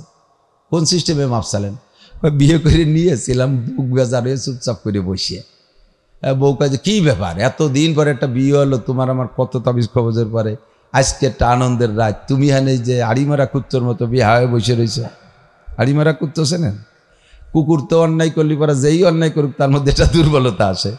যে কুকুরি রান্না করে যে হাড়ি টাড়ি নষ্ট হয়ে বেড়ে, ও কিন্তু কঠিনভাবে আন্তরিকভাবে দুর্বল হয়ে যায়, ওরে চড়ালিও কথা কয় না। এই আড়িমারা কুত্তর মতো বিয়ে হয়ে বসে রয়েছে, বাসর রাত্রি তোমার এই অবস্থা। হ্যাঁ, তোমার 3-4 লাখ টাকায় যে বিয়ের অনুষ্ঠানে গাড়ি উঠে দিয়েছে, এইটা আর চিন্তাই কি আর খুশি থাকে? এই সময় বউ কর ঠিক আছে, ও নিয়ে চিন্তা করে, জানোগুলো মাফ করে দিছি। এই মাফে মাফ হবে না। ও জায়গা মাফ করছেন শুনছে কিনা? আপনি আর আপনার বউ। সাক্ষী না থাকলে কোনো বিচার না। আর এই দিনের মাপ না, এই মাপে মাপ হয় নাই। টাকা পরিশোধ করবেন, নইলে জায়গা জমি দিয়ে যাবেন, কিয়ামতের ময়দানে ধরা খাবেন। तुम आज ही ले मुझसे इंतकाम, बरोज़े क़यामत न रखे ये काम, खुदा पास मुझको रज़ालत ना हो, बरोज़े क़यामत खजालत ना हो। পরিশোধ প্রতিশোধ যদি নেওয়ার দরকার হয় দুনিয়া থেকে লেনদেন করে ফেলেন, একটা টাকার জন্য আখিরাতে রাখেন না। আরে এত শুধু দেন মোহর বললাম, দোকানের থেকে হাজার হাজার টাকার বাকি খাইয়ে এরপরে দোকান চেঞ্জ করে বাজারে ঢোহেন আর এক পাশ দিয়ে আর এক দোকানের থেকে কিনা বেচা করেন। এরকম আল্লাহওয়ালা মানুষ আছে না? আবার নামাজে কম না, পাকা পাকা কথা কয়।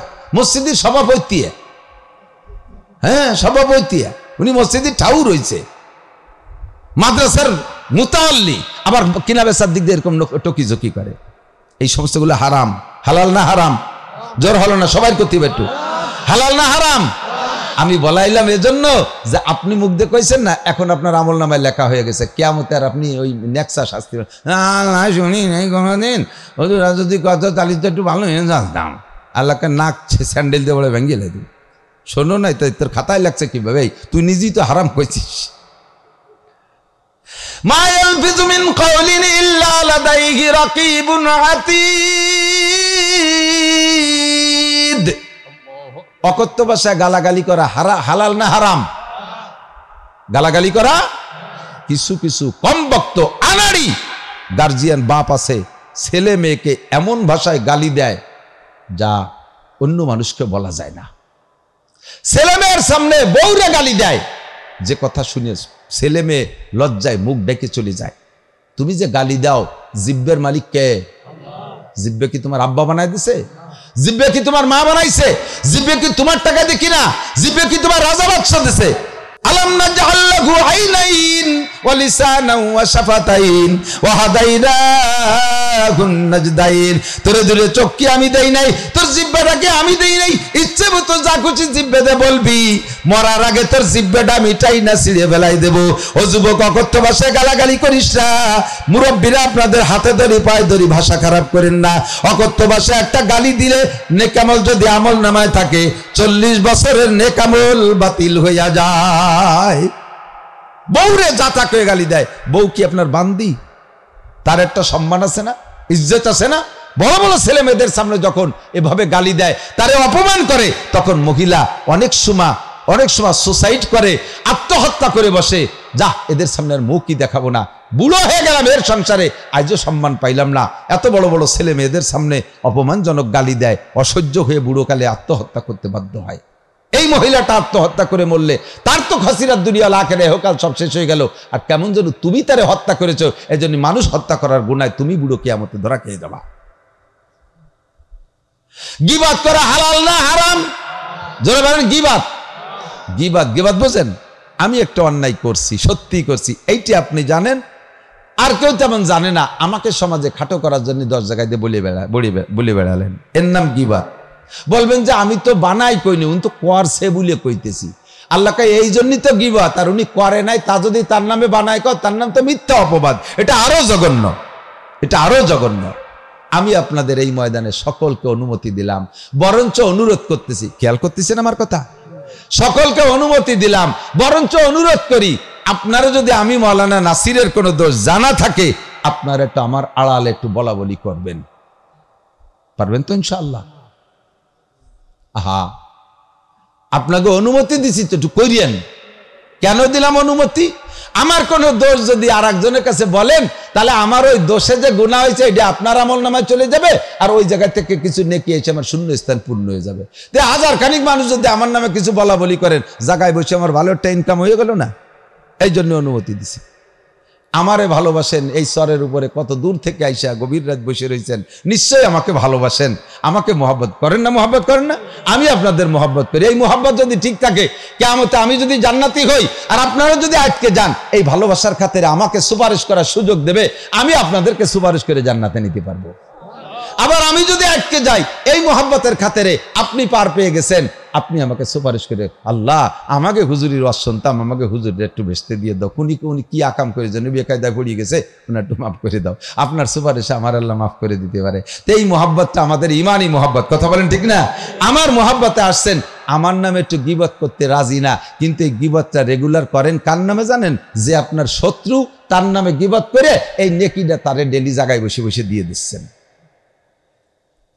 উপকারটা করতেছেন আপনার শত্রুরে, যারে আপনি ভালোবাসেন না তার এই দোষগুলো অন্য জায়গায় চর্চা করে গীবত করতেছেন, আপনার নাকি তারে দিয়ে দিচ্ছেন, তার গুনাহ আপনি নিয়ে নিচ্ছেন।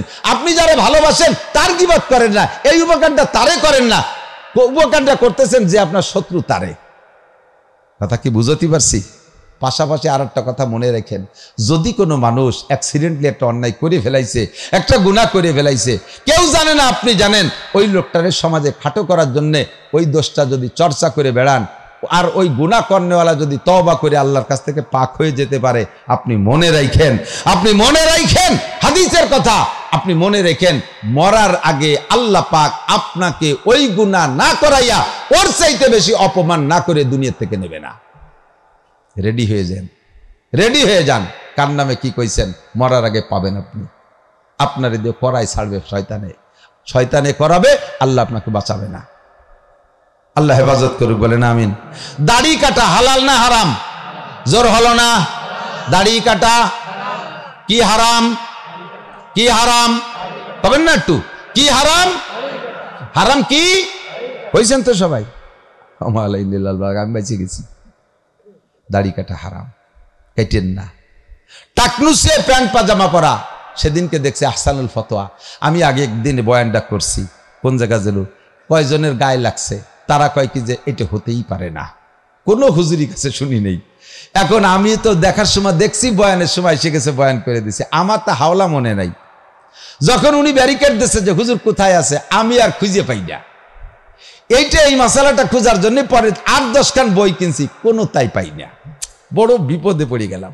আল্লাহ আহসানুল ফতোয়া মুতালা করতে করতে যে দেখি হুজুর আলাইহিস সালাতু ওয়াস সালাম বলছেন, হাদিস ফতোয়ার কিতাবে আনছে যে হযরত লূত আলাইহিস সালাতু ওয়াস সালামের কওমকে আল্লাহ তাআলা যে কয়টা কারণে মাটির নিচে ডাবায় দিয়েছে, মাটির নিচে ডাবায় দিয়েছে না কওমে লূতরে, জমিনে উল্টোইয়া, ওইটার নাম হয়েছে মৃত সাগর। 80 স্কয়ার মাইল জায়গায় এক কওম বসবাস করতো, লূত আলাইহিস সালামের কওম। তাদেরকে জমিনে উল্টোইয়ে প্রথমে এইভাবে ধরে খুঁজে আকাশে উঠে নিয়েছে।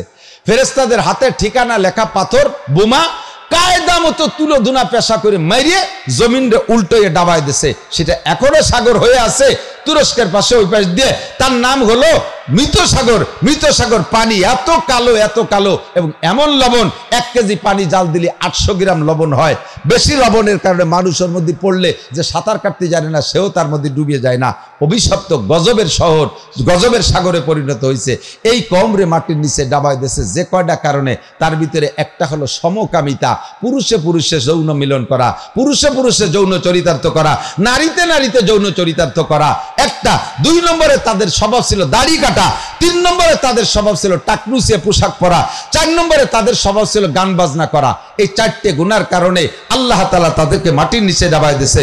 হুজুরে পাক বলেন, আমার উম্মত যদি এই 4 গুনার কোন একটা গুনাহ করে, তাদেরকে কওমে লূতের মতো আল্লাহ তাআলা শাস্তি দিবেন। হয়তো ডাইরেক্ট জমিন ডাবায় দেবে, নইলে সমাজে বেঁচে থাকা অবস্থায় এমন অপমান করবে যে মানুষের সামনে মুখ দেখাতে পারবে না। কমপক্ষে সম্মানে খাটো হয়ে যাবে, কমপক্ষে সম্মান পাবে না, সম্মানের থেকে আল্লাহ তাআলা নামায় দেবে। তার ভিতরে কি বলছি? দাড়ি কাটা একটা। পুরুষে পুরুষে সমকাম করা পরিমাণ, সমপরিমাণ গুনাহ লেখে পুরুষে যদি দাড়ি কাটে। বোঝেন নাই কথা? সমকাম বলতে এর চাইতে নিচের বাংলায় যাওয়া যাবে না, এর চাইতে নিচের বাংলা নাই। এই সমকাম করনেওয়ালার যে পরিমাণ গুনাহ, হাদিসে আসছে দাড়ি কাটা সমপরিমাণ গুনাহ, টাকনুসিয়া পুরুষের প্যান্ট পাজামা লুঙ্গি পরা সমপরিমাণ গুনাহ, এবং যে কোনো অথবা এমনিতেই আনন্দের জন্য গান বাজনা করা সেই পরিমাণ গুনাহ। এই গুনাহ থেকে বাঁচেন। ইন তাজতানিবু কাবায়ের, যদি কবিরা গুনাহ থেকে বাঁচেন, তাকুন আবাদান নাস, সবচেয়ে বড় আবেদ হবেন। কষ্ট হলো নাকি? বেশি খারাপ কথা কইছি নাকি? এই সমাজ এই কথাগুলো জরুরি কি না? কথা বলেন। সমাজে এই গুনাহগুলো চলছে না? ইবাদত পরে করেন, আগে এইগুলো ছাড়েন। ফার্সি আরবিতে একটা বলে, ফার্সিতে বলে জলবে মানফাত দফে মাজারাতে সে মোকাদ্দাম, এটা বলে। এটা উসুল, ভিটামিন খাওয়ার চাইতে আগে রোগ মুক্ত হতে হবে। পেট ভরা রোগ, তার মধ্যে ভিটামিন দিলে ওই রোগেরই শক্তি বাড়ে। ভিটামিন খালি তো শক্তি বাড়ে, তো রোগ থাকা অবস্থায় ভিটামিন দিলে রোগেরও শক্তি বাড়ে। কাজে আগে রোগ মুক্ত হন, আগে রোগ মুক্ত হন। 2 নম্বরের দিক তাকান, ওয়া আহসিন, কি বলা হয়, ওয়ারদা বিমা কাসামাল্লাহু লাকা তাকুন আগনান নাস। আমি একটু ভাঙ্গায় বললাম এজন্য যাতে মনে থাকে। 5টার 1 নম্বরটা হলো গুনাহ ছেড়ে দাও। সংক্ষেপে বলেন, গুনার কাজ ছেড়ে দাও, তাহলে সবচেয়ে বড় আবেদ হওয়া যাবে। ঠিক আছে তো? 2 নম্বরে ওয়ারদা বিমা কাসামাল্লাহু লাকা তাকুন আগনান নাস। ও চট্টডাঙ্গা আলফাডাঙ্গাবাসী, আপনারা কি ধনী হতে চান? জাগতিকভাবে ধনী হতে চান না? কেউ নাসালি নাসাতি বান, টের পাচ্ছেন না যে মায়ের বাস কোন জায়গা, এই জন্যই চুপ করে রয়েছেন, কথা করছেন না। টের পাইছি। আমি ধনী হতে চাই। আমি আল্লাহর কাছে বলি, আল্লাহ তুমি আমার কোটি কোটি টাকার মালিক বানাই দাও। হালাল ভাবে লাখ লাখ কোটি কোটি টাকার, লাখ লাখ টাকার মালিক হয়েছি, কিন্তু কোটি কোটি টাকার মালিক হইতে চাই। যদি আল্লাহ আমারে ভরপুর টাকা দেয়, পরাণ ভরি আমার মাদ্রাসার মসজিদটা করতাম, আমার মাদ্রাসাটা পরাণ ভরি করতাম, যেরকম আমার মনের শখ, চোখে যেমন দেখতেছি এরকম একটা মাদ্রাসা করতাম। আর এলাকার যত গরিব গুরাবা যাইতো, পরাণ ভরে তাদেরকে হাজার হাজার টাকা দিতে পারতাম। আমি বড় ধনী হতে চাই। আপনারা কি চান? এবার কোন চান? টাকা না হলে দেবেন কোন জায়গা থেকে? ঠিক না? আমি যদি ধনী হতে পারতাম, এরকম পয়সাওয়ালা, আমার পরিবারের অনেকটাই উমরা করেছে, ছেলেরা সবাই করছে, হজ করতাম। আরো মানুষের যদি হজে যাইতে চাইতো, তারে টাকা দিতাম। তবলিগের জন্য বিদেশ ভ্রমণকারীদেরকে লাখ লাখ টাকা দিতাম। কাজে আমি ধনী হতে চাই। আপনারা কি চান? নবী পাক বলেন, তুমি যদি বিশ্বের সবচেয়ে বড় লোক হতে চাও, একটা আমল করলেও ধনী হতে পারবা। করবেন? করবেন? ওই যে হুজুর, সেই আমল যদি আপনার কাছে থাকে, আপনি বড় লোক না হয়ে বসে রয়েছেন কে? আমার কাছে আছে, এবং আমি বড় লোক, এবং আমি বড় লোক। আলহামদুলিল্লাহ। আজকে বাড়ির থেকে যখন বেরোইছি, এই যে 1.5 মাস, 1.5-2 মাস চলে মাহফিল করছি, আল্লাহে এই কয়টা টাকা আমার, আর বাড়ি আমার 1 টাকাও নাই। এরপর আমি সবচেয়ে বড় ধনী। শুকরিয়া। এই কয়দিন যা পাইছি, আজকে মাদ্রাসায় ইটের টাকা 4,000 ইট আনছি, 40,000 টাকা। মিস্ত্রিকে হাটের দিন বিল দিয়ে দিছি, আমার টাকা, মাদ্রাসার চাইরে নাও না। এরপরে 2,000 সেরামিক ইট লাগবে, তার জন্য 60,000 টাকা। এই দিয়ে আমার কাছে আর এই কয়টা আছে। ভাগ্য বলো, কাল রাত্রি তেল কিনে তুইছি গাড়িতে, নালি ভরা চৈল কোচায় আসা লাগতো। আমি বড় ধনী। প্রত্যেক বছর 70-80 লাখ টাকা ইনকাম করি। বছরের শেষে যে আমার পকেটে ওইরকম পাতলা পাতলা কয়েন 100 টাকার নোটটায়। এরপর আমি বড় ধনী। আমি জানি, আমি এখানে আপনাদের এই চট্টডাঙ্গা আলফাডাঙ্গা কামার গ্রাম যখন হজ করতে আসছি, লক্ষ্মীপাশার থেকে আসতাম, তারাইল ফুকরের থেকে আসছি, বাইসাইকেল চালায় আসছি। সাইকেল খানো আমার নিজের না, আমি জীবনে এখন সাইকেল কিনতে পারিনি। 4 মাইল দূরে লজিং থাকছি ছাত্র বয়সে, 5 মাইল ফুকরের থেকে 4 কিলোমিটার, বড় এক নদী পার হয়ে, তারালির বাউল পার হইয়ে, সরের পার। কোনোদিন আমি সাইকেলে চলতে পারিনি, একটা বাইসাইকেল পাই নাই, কিনতে পারিনি, পয়সা নাই। ব্যাগ বেড়ে কিতাব নিয়ে, টিফিনকারি হাতে নিয়ে, খাবার নিয়ে, সাথী নিয়ে, এই 1 ঘন্টা 1 মিনিটও আমার কোনোদিন ক্লাস কামাই নেই। এত কষ্ট করে পড়ছি, কোনোদিন সাইকেল কিনতে পারিনি। আল্লাহ পাক আমাকে গত বছর কিনছি 46,30,000 টাকা দিয়ে একেবারে শোরুমে থেকে নতুন প্রিমিয় গাড়ি।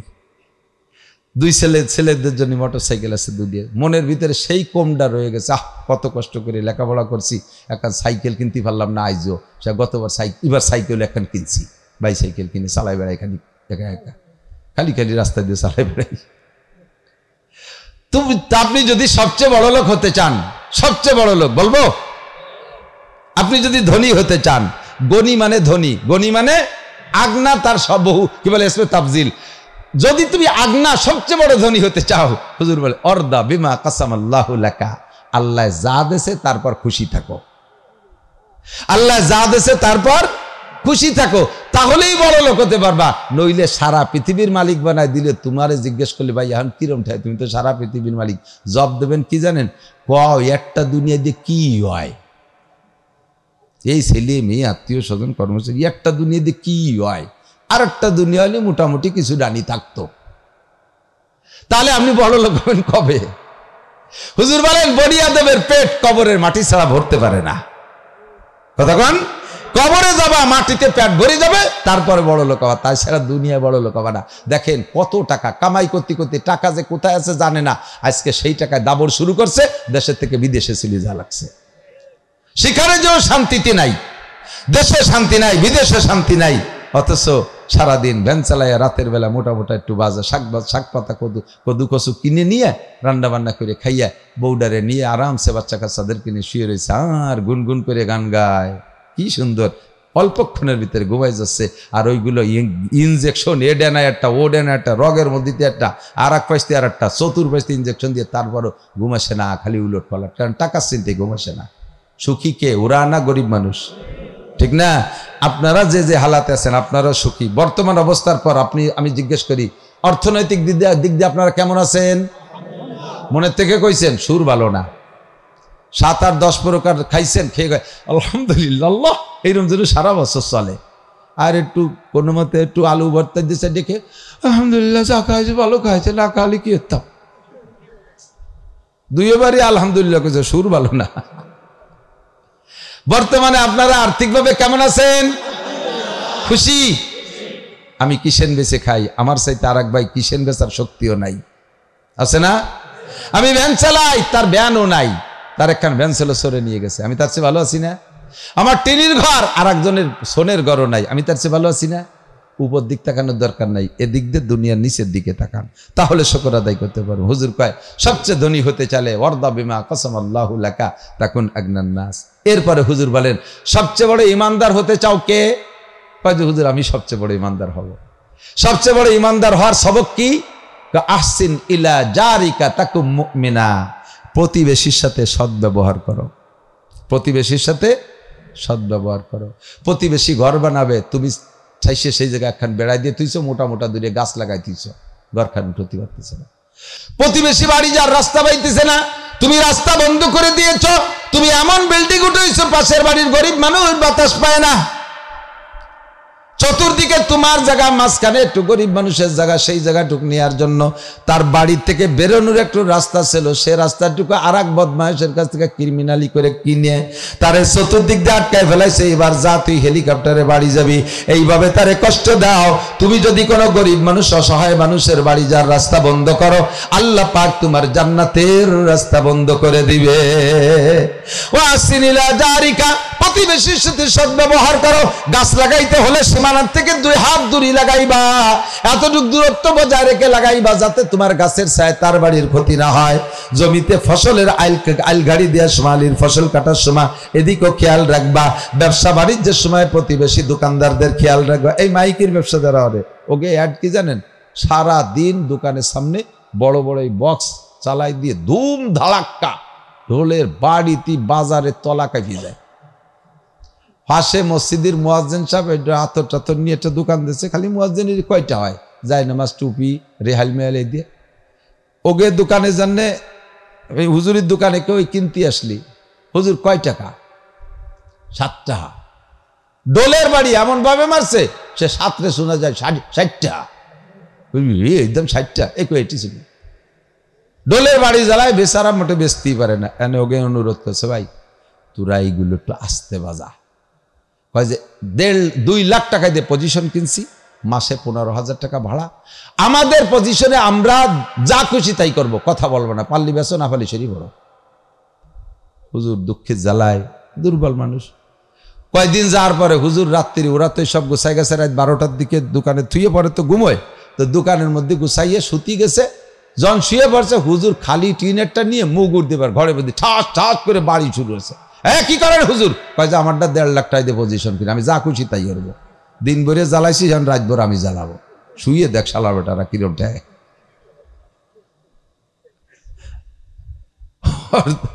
আহসিনিলা জারিকা, প্রতিবেশীর সাথে সদ্ব্যবহার করেন, খারাপ ব্যবহার করেন না। একটা মুরগি হাইটে আসতেই পারে, তাই বলে কি ঠ্যাং স্যাঙ্গা দিয়ে ভেঙে ফেলে দিতে হবে? একটা ছাগল আইসে আপনার ফসলের থেকে, খেতে থেকে একটু ফসল 1 কামড় দিতে পারে, ছাগলটা ঠ্যাং ধরে টেনে ছিঁড়ে ফেলাই দিলেন। আপনার কিয়ামতের ময়দানে নামায় দেবে, আর ছাগলের হাত দিয়ে দেবে, আপনার ঠ্যাং ধরে ছাগলের হাতে ধরাই দিয়ে তুই এরকম ছেড়। আল্লাহর কসম যদি মিথ্যে কথা বলি, এর নাম কিসাস। প্রত্যেকটা প্রাণীর সাথে অন্যায় করেছেন, এরও প্রতিশোধ নেওয়া হবে কিয়ামতের মাঠে। সাবধান। আহসিনিলা জারিকা তাকুম মুমিনা, প্রতিবেশীর সাথে সদ্ব্যবহার করো। আপনি দামি দামি খানা খাইলেন, ঈদের সময় দামি দামি পোশাক পরলেন, বাচ্চা কাচ্চাদেরকে হাজার হাজার লাখ লাখ টাকার পোশাক কিনে দিলেন, বউরে আপনি 20,000 টাকা দামের শাড়ি কিনে দিয়েছেন, কিন্তু একেবারে ঘরের পাশে নিতান্ত গরিব মানুষ, তারা কাপড় কেনার সুযোগ পায় নাই, তাদেরকে আপনার বাচ্চাদের ফেলাই নিয়ে কাপড়, আপনার বোর পুরন কাপড় দেবেন, এই কাম করবেন না। দিতে গেলে তাদের ভালোটা দিবেন। এজন্য নবী পাক বলেন ওয়াহিব্বালিন নাসে 4 নম্বর হলো, যদি তুমি শ্রেষ্ঠ মুসলমান হইতে চাও, আহিব্বালিন নাসে মা তুহিব্বুলি নাফসিকা তাকুম মুসলিমা, প্রতিবেশীর সাথে সদ্ব্যবহার করে শ্রেষ্ঠ মুমিন হবা। আর তুমি অন্যের জন্য তাহা পছন্দ করবা, খেয়াল করেন, অন্যের জন্য তাহা পছন্দ করবা যা নিজের জন্য পছন্দ করবা। নিজের জন্য যেটা অপছন্দ করো, অন্যের জন্য তা পছন্দ করবা না। বিস্কুট দেশে খাতি, এক কামড়, আরে নান্টু পচা বিস্কুট, তুই খা, তোমার দাঁত কি শোনাই দিবেন জানো, তুমি খাতি তার নান্টু দিয়ে দাও কা, প্লেটে টানছো, প্লেটে থুয়ে দাও, ওরে দাও কা। নিজে যেটা অপছন্দ তার একজন ঘরে ভাঙতা ভাত খাওয়া যাচ্ছে না, হইর রে দিয়ে দে, হইর মানুষ না, তোমরা গরম ভাত খাবা, হইর রে দিবা। আমি কোনো একবারই লজিং থাকতাম ছোটবেলায়, অনেক লজিংওয়ালাদের প্রশংসা করি, জায়গায় জায়গায় কোনো কোনো একটু ব্যতিক্রমও পাইছি। লজিংওয়ালারা সকালবেলা আবার পান্থা ভাত দিত, ওর মধ্যে গরম আলু ভর্তা, ভাত পানি দিয়া, কিন্তু ভর্তা গরম। ছোট মানুষ, গরিবের পোলা, বলতে তো পারতাম না, ছুটে গেলি খাবো কোন জায়গায়। বুঝতাম যে উন্ডা গরম ভাত রান্না করে আলু ভর্তা দিয়ে ছেলে মেয়ে নিয়ে খাইছে, তার একটু ভর্তা আমার দিছে, আর আমার জন্য ফান্তা ভাত করে রেখে দিছে, সেই ভর্তা দিয়ে আমারে ফান্তা ভাত দিছে। আমি কি বুঝি নাই? ভিতরে সেই জ্বালাটা রয়েছে, কেউ রে কই নাই, সারা জীবনেও কই নাই, আজকে মাত্র আল্লাহ আজকে আপনাদের সামনে বললাম মাঠের বলার দিক দিয়ে। তা আল্লাহ তাআলা এখন তাদের চাইতে আমারে এত খাওয়ায়, এত সম্মানী রিজিক আল্লাহ তাআলা দিয়েছে, রিজকে কারীম। ডিসি সাহেব আমার প্লেটে এক মুঠ ভাত উঠে দিতে পারলে আত্মতৃপ্তি বোধ করে, কত মন্ত্রী আমার প্লেটে সাইডে ভাত উঠে দিতে পারলে আত্মতৃপ্তি বোধ করে। আমার রিজিক, সম্মানী রিজিকের অভাব নাই। আপনি এই কামটা করেন না। ফকির আইছে, সাইডে ভাত দিয়ে দূরি বসায় দিয়ে, একটা প্লেটে একটু গিলাস দিয়ে পানি দিয়ে যা খেয়ে যা, তারা আর লাগবে কি লাগবে না খবর নেছেন? মাদ্রাসার ছাত্র একটা লজিং রাখছেন, মুসাফিরের মতো সাইডে বাদ দিয়ে কাছারিতে বসায় দে, বাবা খাইয়ে যা, আর খবর নেন নাই। এই কাম বসল করেন। নিজের ছেলে মেয়েকে 10 আইটেম 5 আইটেমের তরকারি খাওয়াইছেন, তালবি আলিমরে 2 প্রকার দিয়েছেন, কে এই কাম কেন করছেন? ফকির মিসকিনদের রমজান মাসে আমাদের দেশের মানুষ জাকাতের কাপড় দেয়। কি জাকাতের কাপড় দেয়? যে কাপড় আপনি জাকাতে দিয়েছেন, আপনার বউরে কি তাই দিয়ে ফরাইছেন? আপনার বউরে কি সেই কাপড় পরাইছেন? আপনার বউরে রমজানে যে কাপড় কিনে দিয়েছেন ঈদের জন্য, জাকাতের কাপড় সেই দামের কাপড় কিনে দিতে হবে। কত তো মেলা তো দেওয়া যায় না, আপনার মেলা দিতে কইছে কেনা? আপনি 50,000 টাকায় দিয়া, 50,000 টাকায় দিয়া 1,50,000 টাকায় দিয়ে 100 খান না কিনে 50,000 টাকা দিয়ে 50 খান কিনে দেন, যাই দিয়ে সারা বছর সুন্দরভাবে পড়তে পারবে। আপনার বউরে যে কাপড় দিয়েছেন, গরিব মিসকিন বাড়ির কাজের মেয়েটারে নিজের মেয়ের ফেলাইনে পুরন কাপড় তারে ভর্তি দেন, কে সে মানুষ না?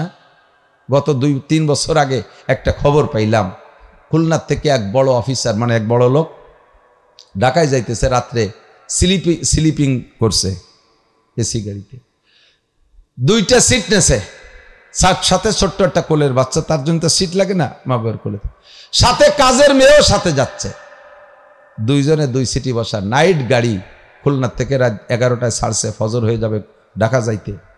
কাজের মেয়েটা মাঝখানে দাঁড়ায় থাকতে হবে, আর ওই বাচ্চাটারে পাহারা দিতে হবে, তার জন্য একটা সিট হয়নি। 2600 টাকা করে 2টা সিট কাটছে, 2টা সিট নেছে, কাজের মেয়ের জন্য একটা সিটির টাকা হয়নি। ওনাদের কোলের মধ্যে বাচ্চা শোয়া, রাত্রে ঘুমের মধ্যে বাচ্চা স্লিপ করে পড়ে ক্যাক করে উঠছে, উঠেই সজাগ হয়ে মহিলা কাজের মেয়েটার চুল ধরে সেই বাসের মধ্যে মায়ের শুরু হচ্ছে, তোরা কি জন্য দাঁড়ায় রাখছি, বাচ্চা পড়ে গেল। ফকিরনির বাচ্চা, ফকিরনির বাচ্চা, ওই মহিলা নিশ্চয়ই কোনো বাড়ি কাজের মেয়ে ছিল, ও ফকিরের বাচ্চা, সেখান থেকে এভাবে শাসিত হয়ে আসছে। আজকে বড় লোকের বউ হয়েছে, ভাগ্য করবে, এজন্য গরিবের মেয়ের সাথে আচরণ করে। কথা বলেন ঠিক ঠিক না? তোর ভিতরে মানবতা বলতি নাই। কিসের সাতার বড় লোক? কিসের বড় লোক? বড় লোকরা অফিসাররা সব অফিসার ক্লাবের মধ্যে খাতি বসে, ড্রাইভারকে আলাদা জায়গা মুসাফির খানায় খাতি দেয়।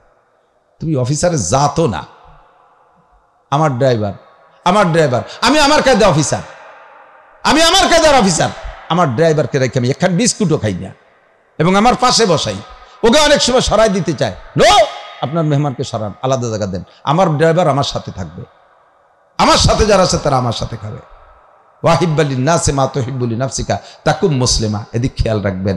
নিজের জন্য যাহা ভালোবাসবেন অন্যের জন্য তা ভালোবাসবেন, নিজের জন্য যেটা ভালো লাগবে না এটা অন্যের জন্য ভালোবাসবেন না। কথা বলেন? বিয়ে করতে মাই একটা দিয়ে এসে পছন্দ হয় নেই, এসে স্বাস্থ্য বাইরে কয় নান্টু তুই ওই মাইটা নিয়ে আগে খবিস, তোর পছন্দ হল তুই তো স্বাস্থ্য, ও একা একা যাই পছন্দ করে বেড়াগো, তুমি বেটাও খা। এইটা মুসলমানের থেকে খারেজ। ওয়াহিব্বালিন নাসে মা তুহিব্বুলি নাফসিকা তাকুম মুসলিমা। মনে আছে তো স্যার দিয়ে বন্দি 1 নম্বর কি? গুনাহ ছেড়ে দাও, সবচেয়ে বড় আবেদ হবা। সর্বহারাতে শুকর করো, আল্লাহ যা দেশে সন্তুষ্ট হতে সবচেয়ে ধনী হবা। ঠিক আছে?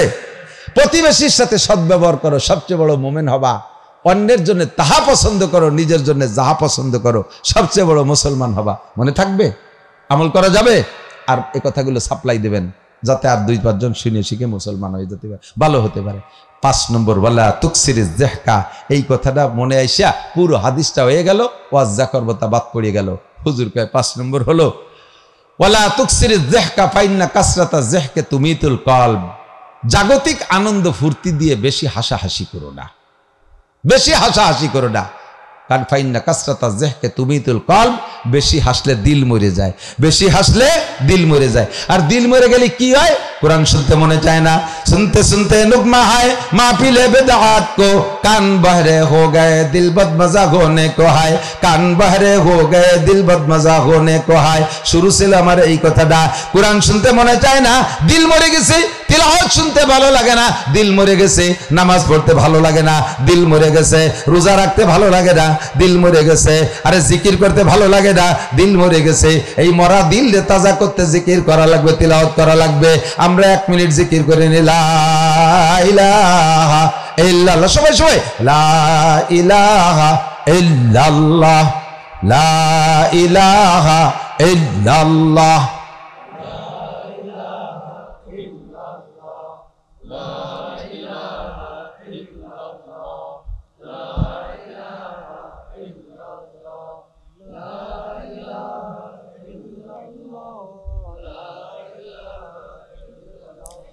লা ইলাহা ইল্লাল্লাহু মুহাম্মাদুর রাসূলুল্লাহ। যদি বসতেন যে কি কামাই করলেন তাহলে এই জায়গাতে উঠতেন না, রাতভর জিকির করতেন। একবার যদি মোমেন কয় লা ইলাহা ইল্লাল্লাহ তামলাউ মা বাইনাস সামাই ওয়াল আরদ, আসমান জমিনের মাঝখানে ফাঁকা জায়গা সব নেকিতে ভরপুর হয়ে যায়। একটু জিকির করার অভ্যাস করতে হবে। আর জিকির করতে জন্য দল বল জুটি আসা লাগে না, খেসড়ি রান্দা লাগে না। আপনি হাঁটবেন, আপনার জিকির আপনি করবেন। ধান কাটতেছেন লা ইলাহা ইল্লাল্লাহ, লা ইলাহা ইল্লাল্লাহ, লা ইলাহা ইল্লাল্লাহ, বসে বসে জিকির।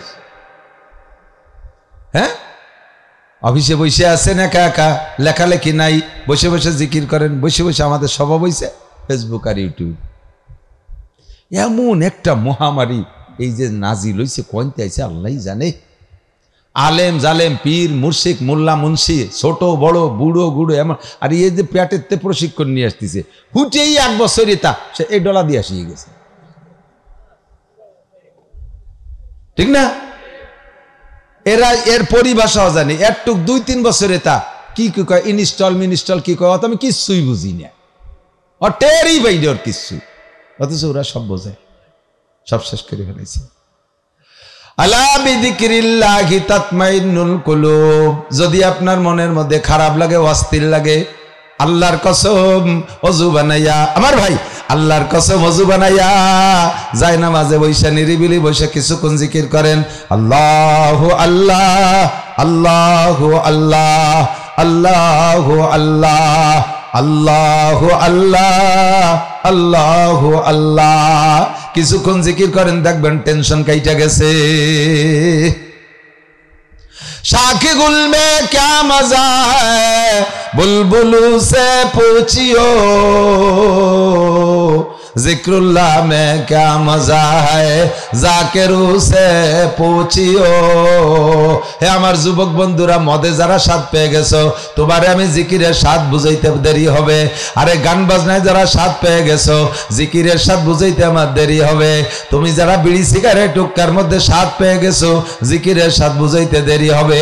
এই স্বাদ যদি বুঝতে হয়, একটু জিকির ওয়ালাদের সাথে সোহবতে যাইতে হবে। আল্লাহ তৌফিক দান করুক, বলেন আমিন। কষ্ট পাইছেন? মেলা সত্য কথা কয়ে ফেলাইছি, ভিতরের অনেক বেদের কথা উজলই দিছি। আজকে অনেকের মধ্যে এই দোষ আছে না নাই? যে গুনার কথাগুলো বলছি আছে না নাই? সতর্ক হয়ে যায়। আল্লাহ পাক আমাদেরকে বুঝার তৌফিক দান করুন। আর পারি না, প্রত্যেক রাত্রে 2টা, দিন ভরে দৌড়দৌড়ি, শত শত মাইল পথ চলা। একসময় শুধু আপনাদের এলাকায় আসতাম এক একটা করে মাহফিল, তাও 1 ঘন্টা আধা ঘন্টা মুরব্বীকে ফেসে পড়ে সময় পাইতাম একটু যারা।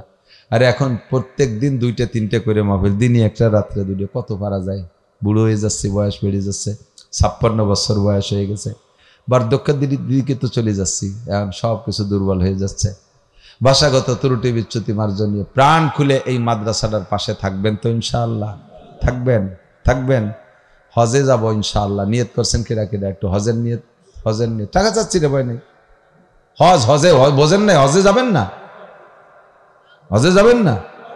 কম আতুট হয়েছে। এইবার আতুট হন উড়াকান্দি যাবেন কেরা কেরা? 2 হাত উঁচু করে আল্লাহকে দেখাবো, আল্লাহ হজে যাব, উমরায় যাব। বলেন হজে যাব, উমরায় যাব। রাজি আছেন ইনশাআল্লাহ? হজে যাব, উমরায় যাব, আল্লাহ কবুল করে, বলেন আমিন। আর জোরে আমিন। মাশাআল্লাহ, জাযাকুমুল্লাহ। কেন যাব না? আমাকে আর আছে কি? আমেরিকার থেকে হাজি আসছে, এসে বলতেছে হুজুর আমেরিকা, কথা হবে না, আমেরিকা তো সারা পৃথিবীর সেরা। সে সমস্ত বিল্ডিং দেখলে চোখে ধাঁধা লেগে যায়। সেই আমেরিকার সব বিল্ডিং এই কাবা ঘরের এই কালো গড্ডার কাছে কিচ্ছু না। এই কালো গড্ডার ভিতরে রং নাই, চং নাই, কিচ্ছু নাই, শুধু গিলাফটা দিয়ে একটু সাজানো, তা গিলাফটাও কালা। আর গিলাফের নিচে যে বডি না, এরকম বড় বড় মানে পাথর, এই সাইজের পাথর দিয়ে কোনো মতে জোড়াইতে, প্লাস্টার না কোনো জায়গা, খালি পাথর জোড়াই বানাই দিচ্ছে। এবার গেছি মুহররমের 1 তারিখে, আমি যে রাত্রে গেছি ওই তারিখ মুহররমের 1 তারিখ, ওই তারিখে কাবাগারের গিলাফ চেঞ্জ করছে। কাবাগারের গিলাফের গায়ে 1400 কেজি ওজন। যে গিলাফটা কাপড় দিছে না, কাপড়ের গায়ে 1400 কেজি ওজন, প্রায় 1.5 টন। ওর গায়ে যে সোনালি লেখা দেখেন না, ওটা সোনালি সুতো দিয়ে, জরি দিয়ে লেখা না, স্বর্ণ দিয়ে লেখা। 114 কেজি স্বর্ণ দিয়ে লেখছে ওই লেখাটা, 114 কেজি স্বর্ণ।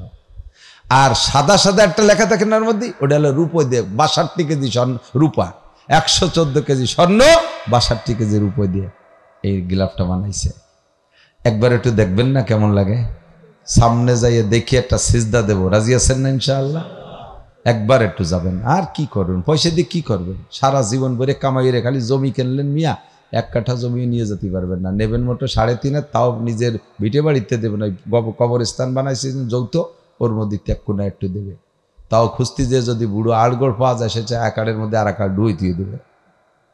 কি কামাইরে কি হবে ডাকি? আলহামদুলিল্লাহ, আমার 4 ছেলে হাফেজ হয়ে গেছে, 4 জন উমরা করাইছি।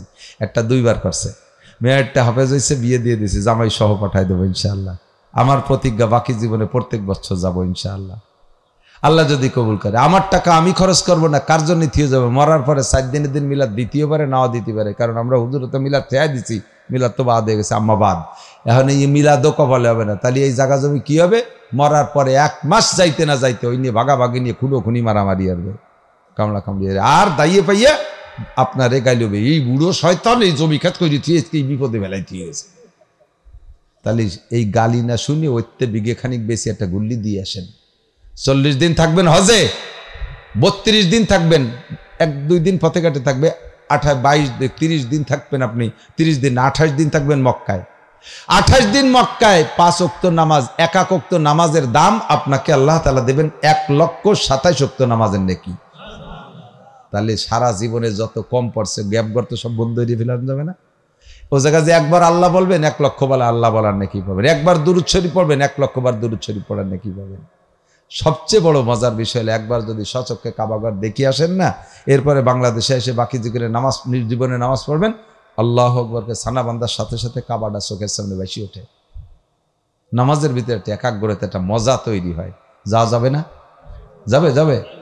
যুবকরা কাও নিয়ত করো তোমরা তো, হ্যাঁ আমি তো একটু ইংল্যান্ড যাবো, একটু বোম্বে যাবো, একটু মাদ্রাস যাবো, ওই জায়গায় যাইয়ে কি কি হোটেল আছে 5 স্টার 3 স্টার, এই সমস্ত ফাও তো নিয়ত বাদ দাও। সফরে যাব তো আমার শিক্ষা সফর হবে মক্কা মদিনা, ঠিক আছে তো? যাইতে উমরায় যদি যান মিনিমাম এই সময় 2 লাখ টাকা, রমজানে গেলে 3 লাখ টাকা লাগবে। উমরাই বেরিয়ে গেছে সবটা, আমি নিজে তো যাইয়ে জানি। সরকার হোটেল নির্ধারিত করে দিয়েছে, ওই হোটেল ছাড়া বাইরে লোকালে থাকার কায়দা নেই, কাজেই সরকারি রেটও বেরিয়ে গেছে। তো ভালো ভালাই মতো যাইতে এখন এই সময় যদি যান তাহলে 2 লাখ টাকা হলে ঘুরে আসতে পারবেন। কিছু খেজুর মেজুর কটা যায়, নামাজ কয় গাছ, তসবি টসবি আনতি তো হয়, এ নিয়ে আসতে পারবেন। আর হজে গেলে মিনিমাম 7 লাখ টাকা, 5.5 লাখ টাকার প্যাকেজ, 40 দিন থাকে কিছু কেনাকাটা করে টেরে আসতে আর অতিরিক্ত 1.5 লাখ টাকা হলে মোটামুটি সেরিয়ে আসা যায় 7 লাখ টাকা। আল্লাহ তাআলার কাছে এই 7 লাখ আর 2 লাখ কিছুই না, ঠিক না? 7 লাখ আর 2 লাখ আল্লাহর কাছে কিছুই না। তা আপনি যদি সত্যি হজের নিয়ত করেই থাকেন, মনের থেকে যদি চাই যে একটাবার যাব, তাহলে এর জন্য একটা পাক্কা প্রতিজ্ঞা করে, তবলিগি যেমন তশকিল করে না, যে এক সিলে যার জন্য উসুল করে 200 টাকা নেয়, আছে না? ওই 200 টাকা নেয় কেন? 200 টাকা জমা দিলে বাকি টাকা জোগাড় করতে জন্য আদা জল কে নামবে, ওই 200 টাকা ফেরত দেবে না, আমার জাতি হবে 4000 টাকা গোছাতে হবে। তো হজ আর উমরার যারা নিয়ত করছেন, পকেটের থেকে যদি থাকে 100 টাকা রেডি করেন, 100 টাকা এই মাদ্রাসায় দেবেন, আপনি 100 টাকা দিয়ে চলে যাবেন, আপনার মনে নাই, ইরাই 100 টাকার বিনিময়ে আপনার দোয়া করতে তাহলে থাকবে। আমি তাদেরকে বলে গেলাম, আমিও নিজেও দোয়া করব, আল্লাহ আজকে যারা হজ আর উমরার নিয়তে এই মাদ্রাসায় 100 টাকা দিয়ে হজ বুকিং দিল, তাদের হজের বাকি টাকা জোগাড় করে দাও, জোরে বলেন আমিন। তাদেরকে হজ উমরা করার টাকার ব্যবস্থা করে দাও। আপনি এই বলে একটা বুকিং এই জায়গা দিয়ে দেবেন, 100 টাকা মাত্র, পকেটে থাকলে 100, যদি 100 না থাকে, না আমি তো নিয়ত করছি হজে যাব কিন্তু টাকা তো 100 নাই, বুকিংই কি 50 টাকা দেন, 50 টাকা থাকলে দেন, যদি 20 টাকা থাকে তাও দেন, 10 টাকা থাকলে তাও দেন।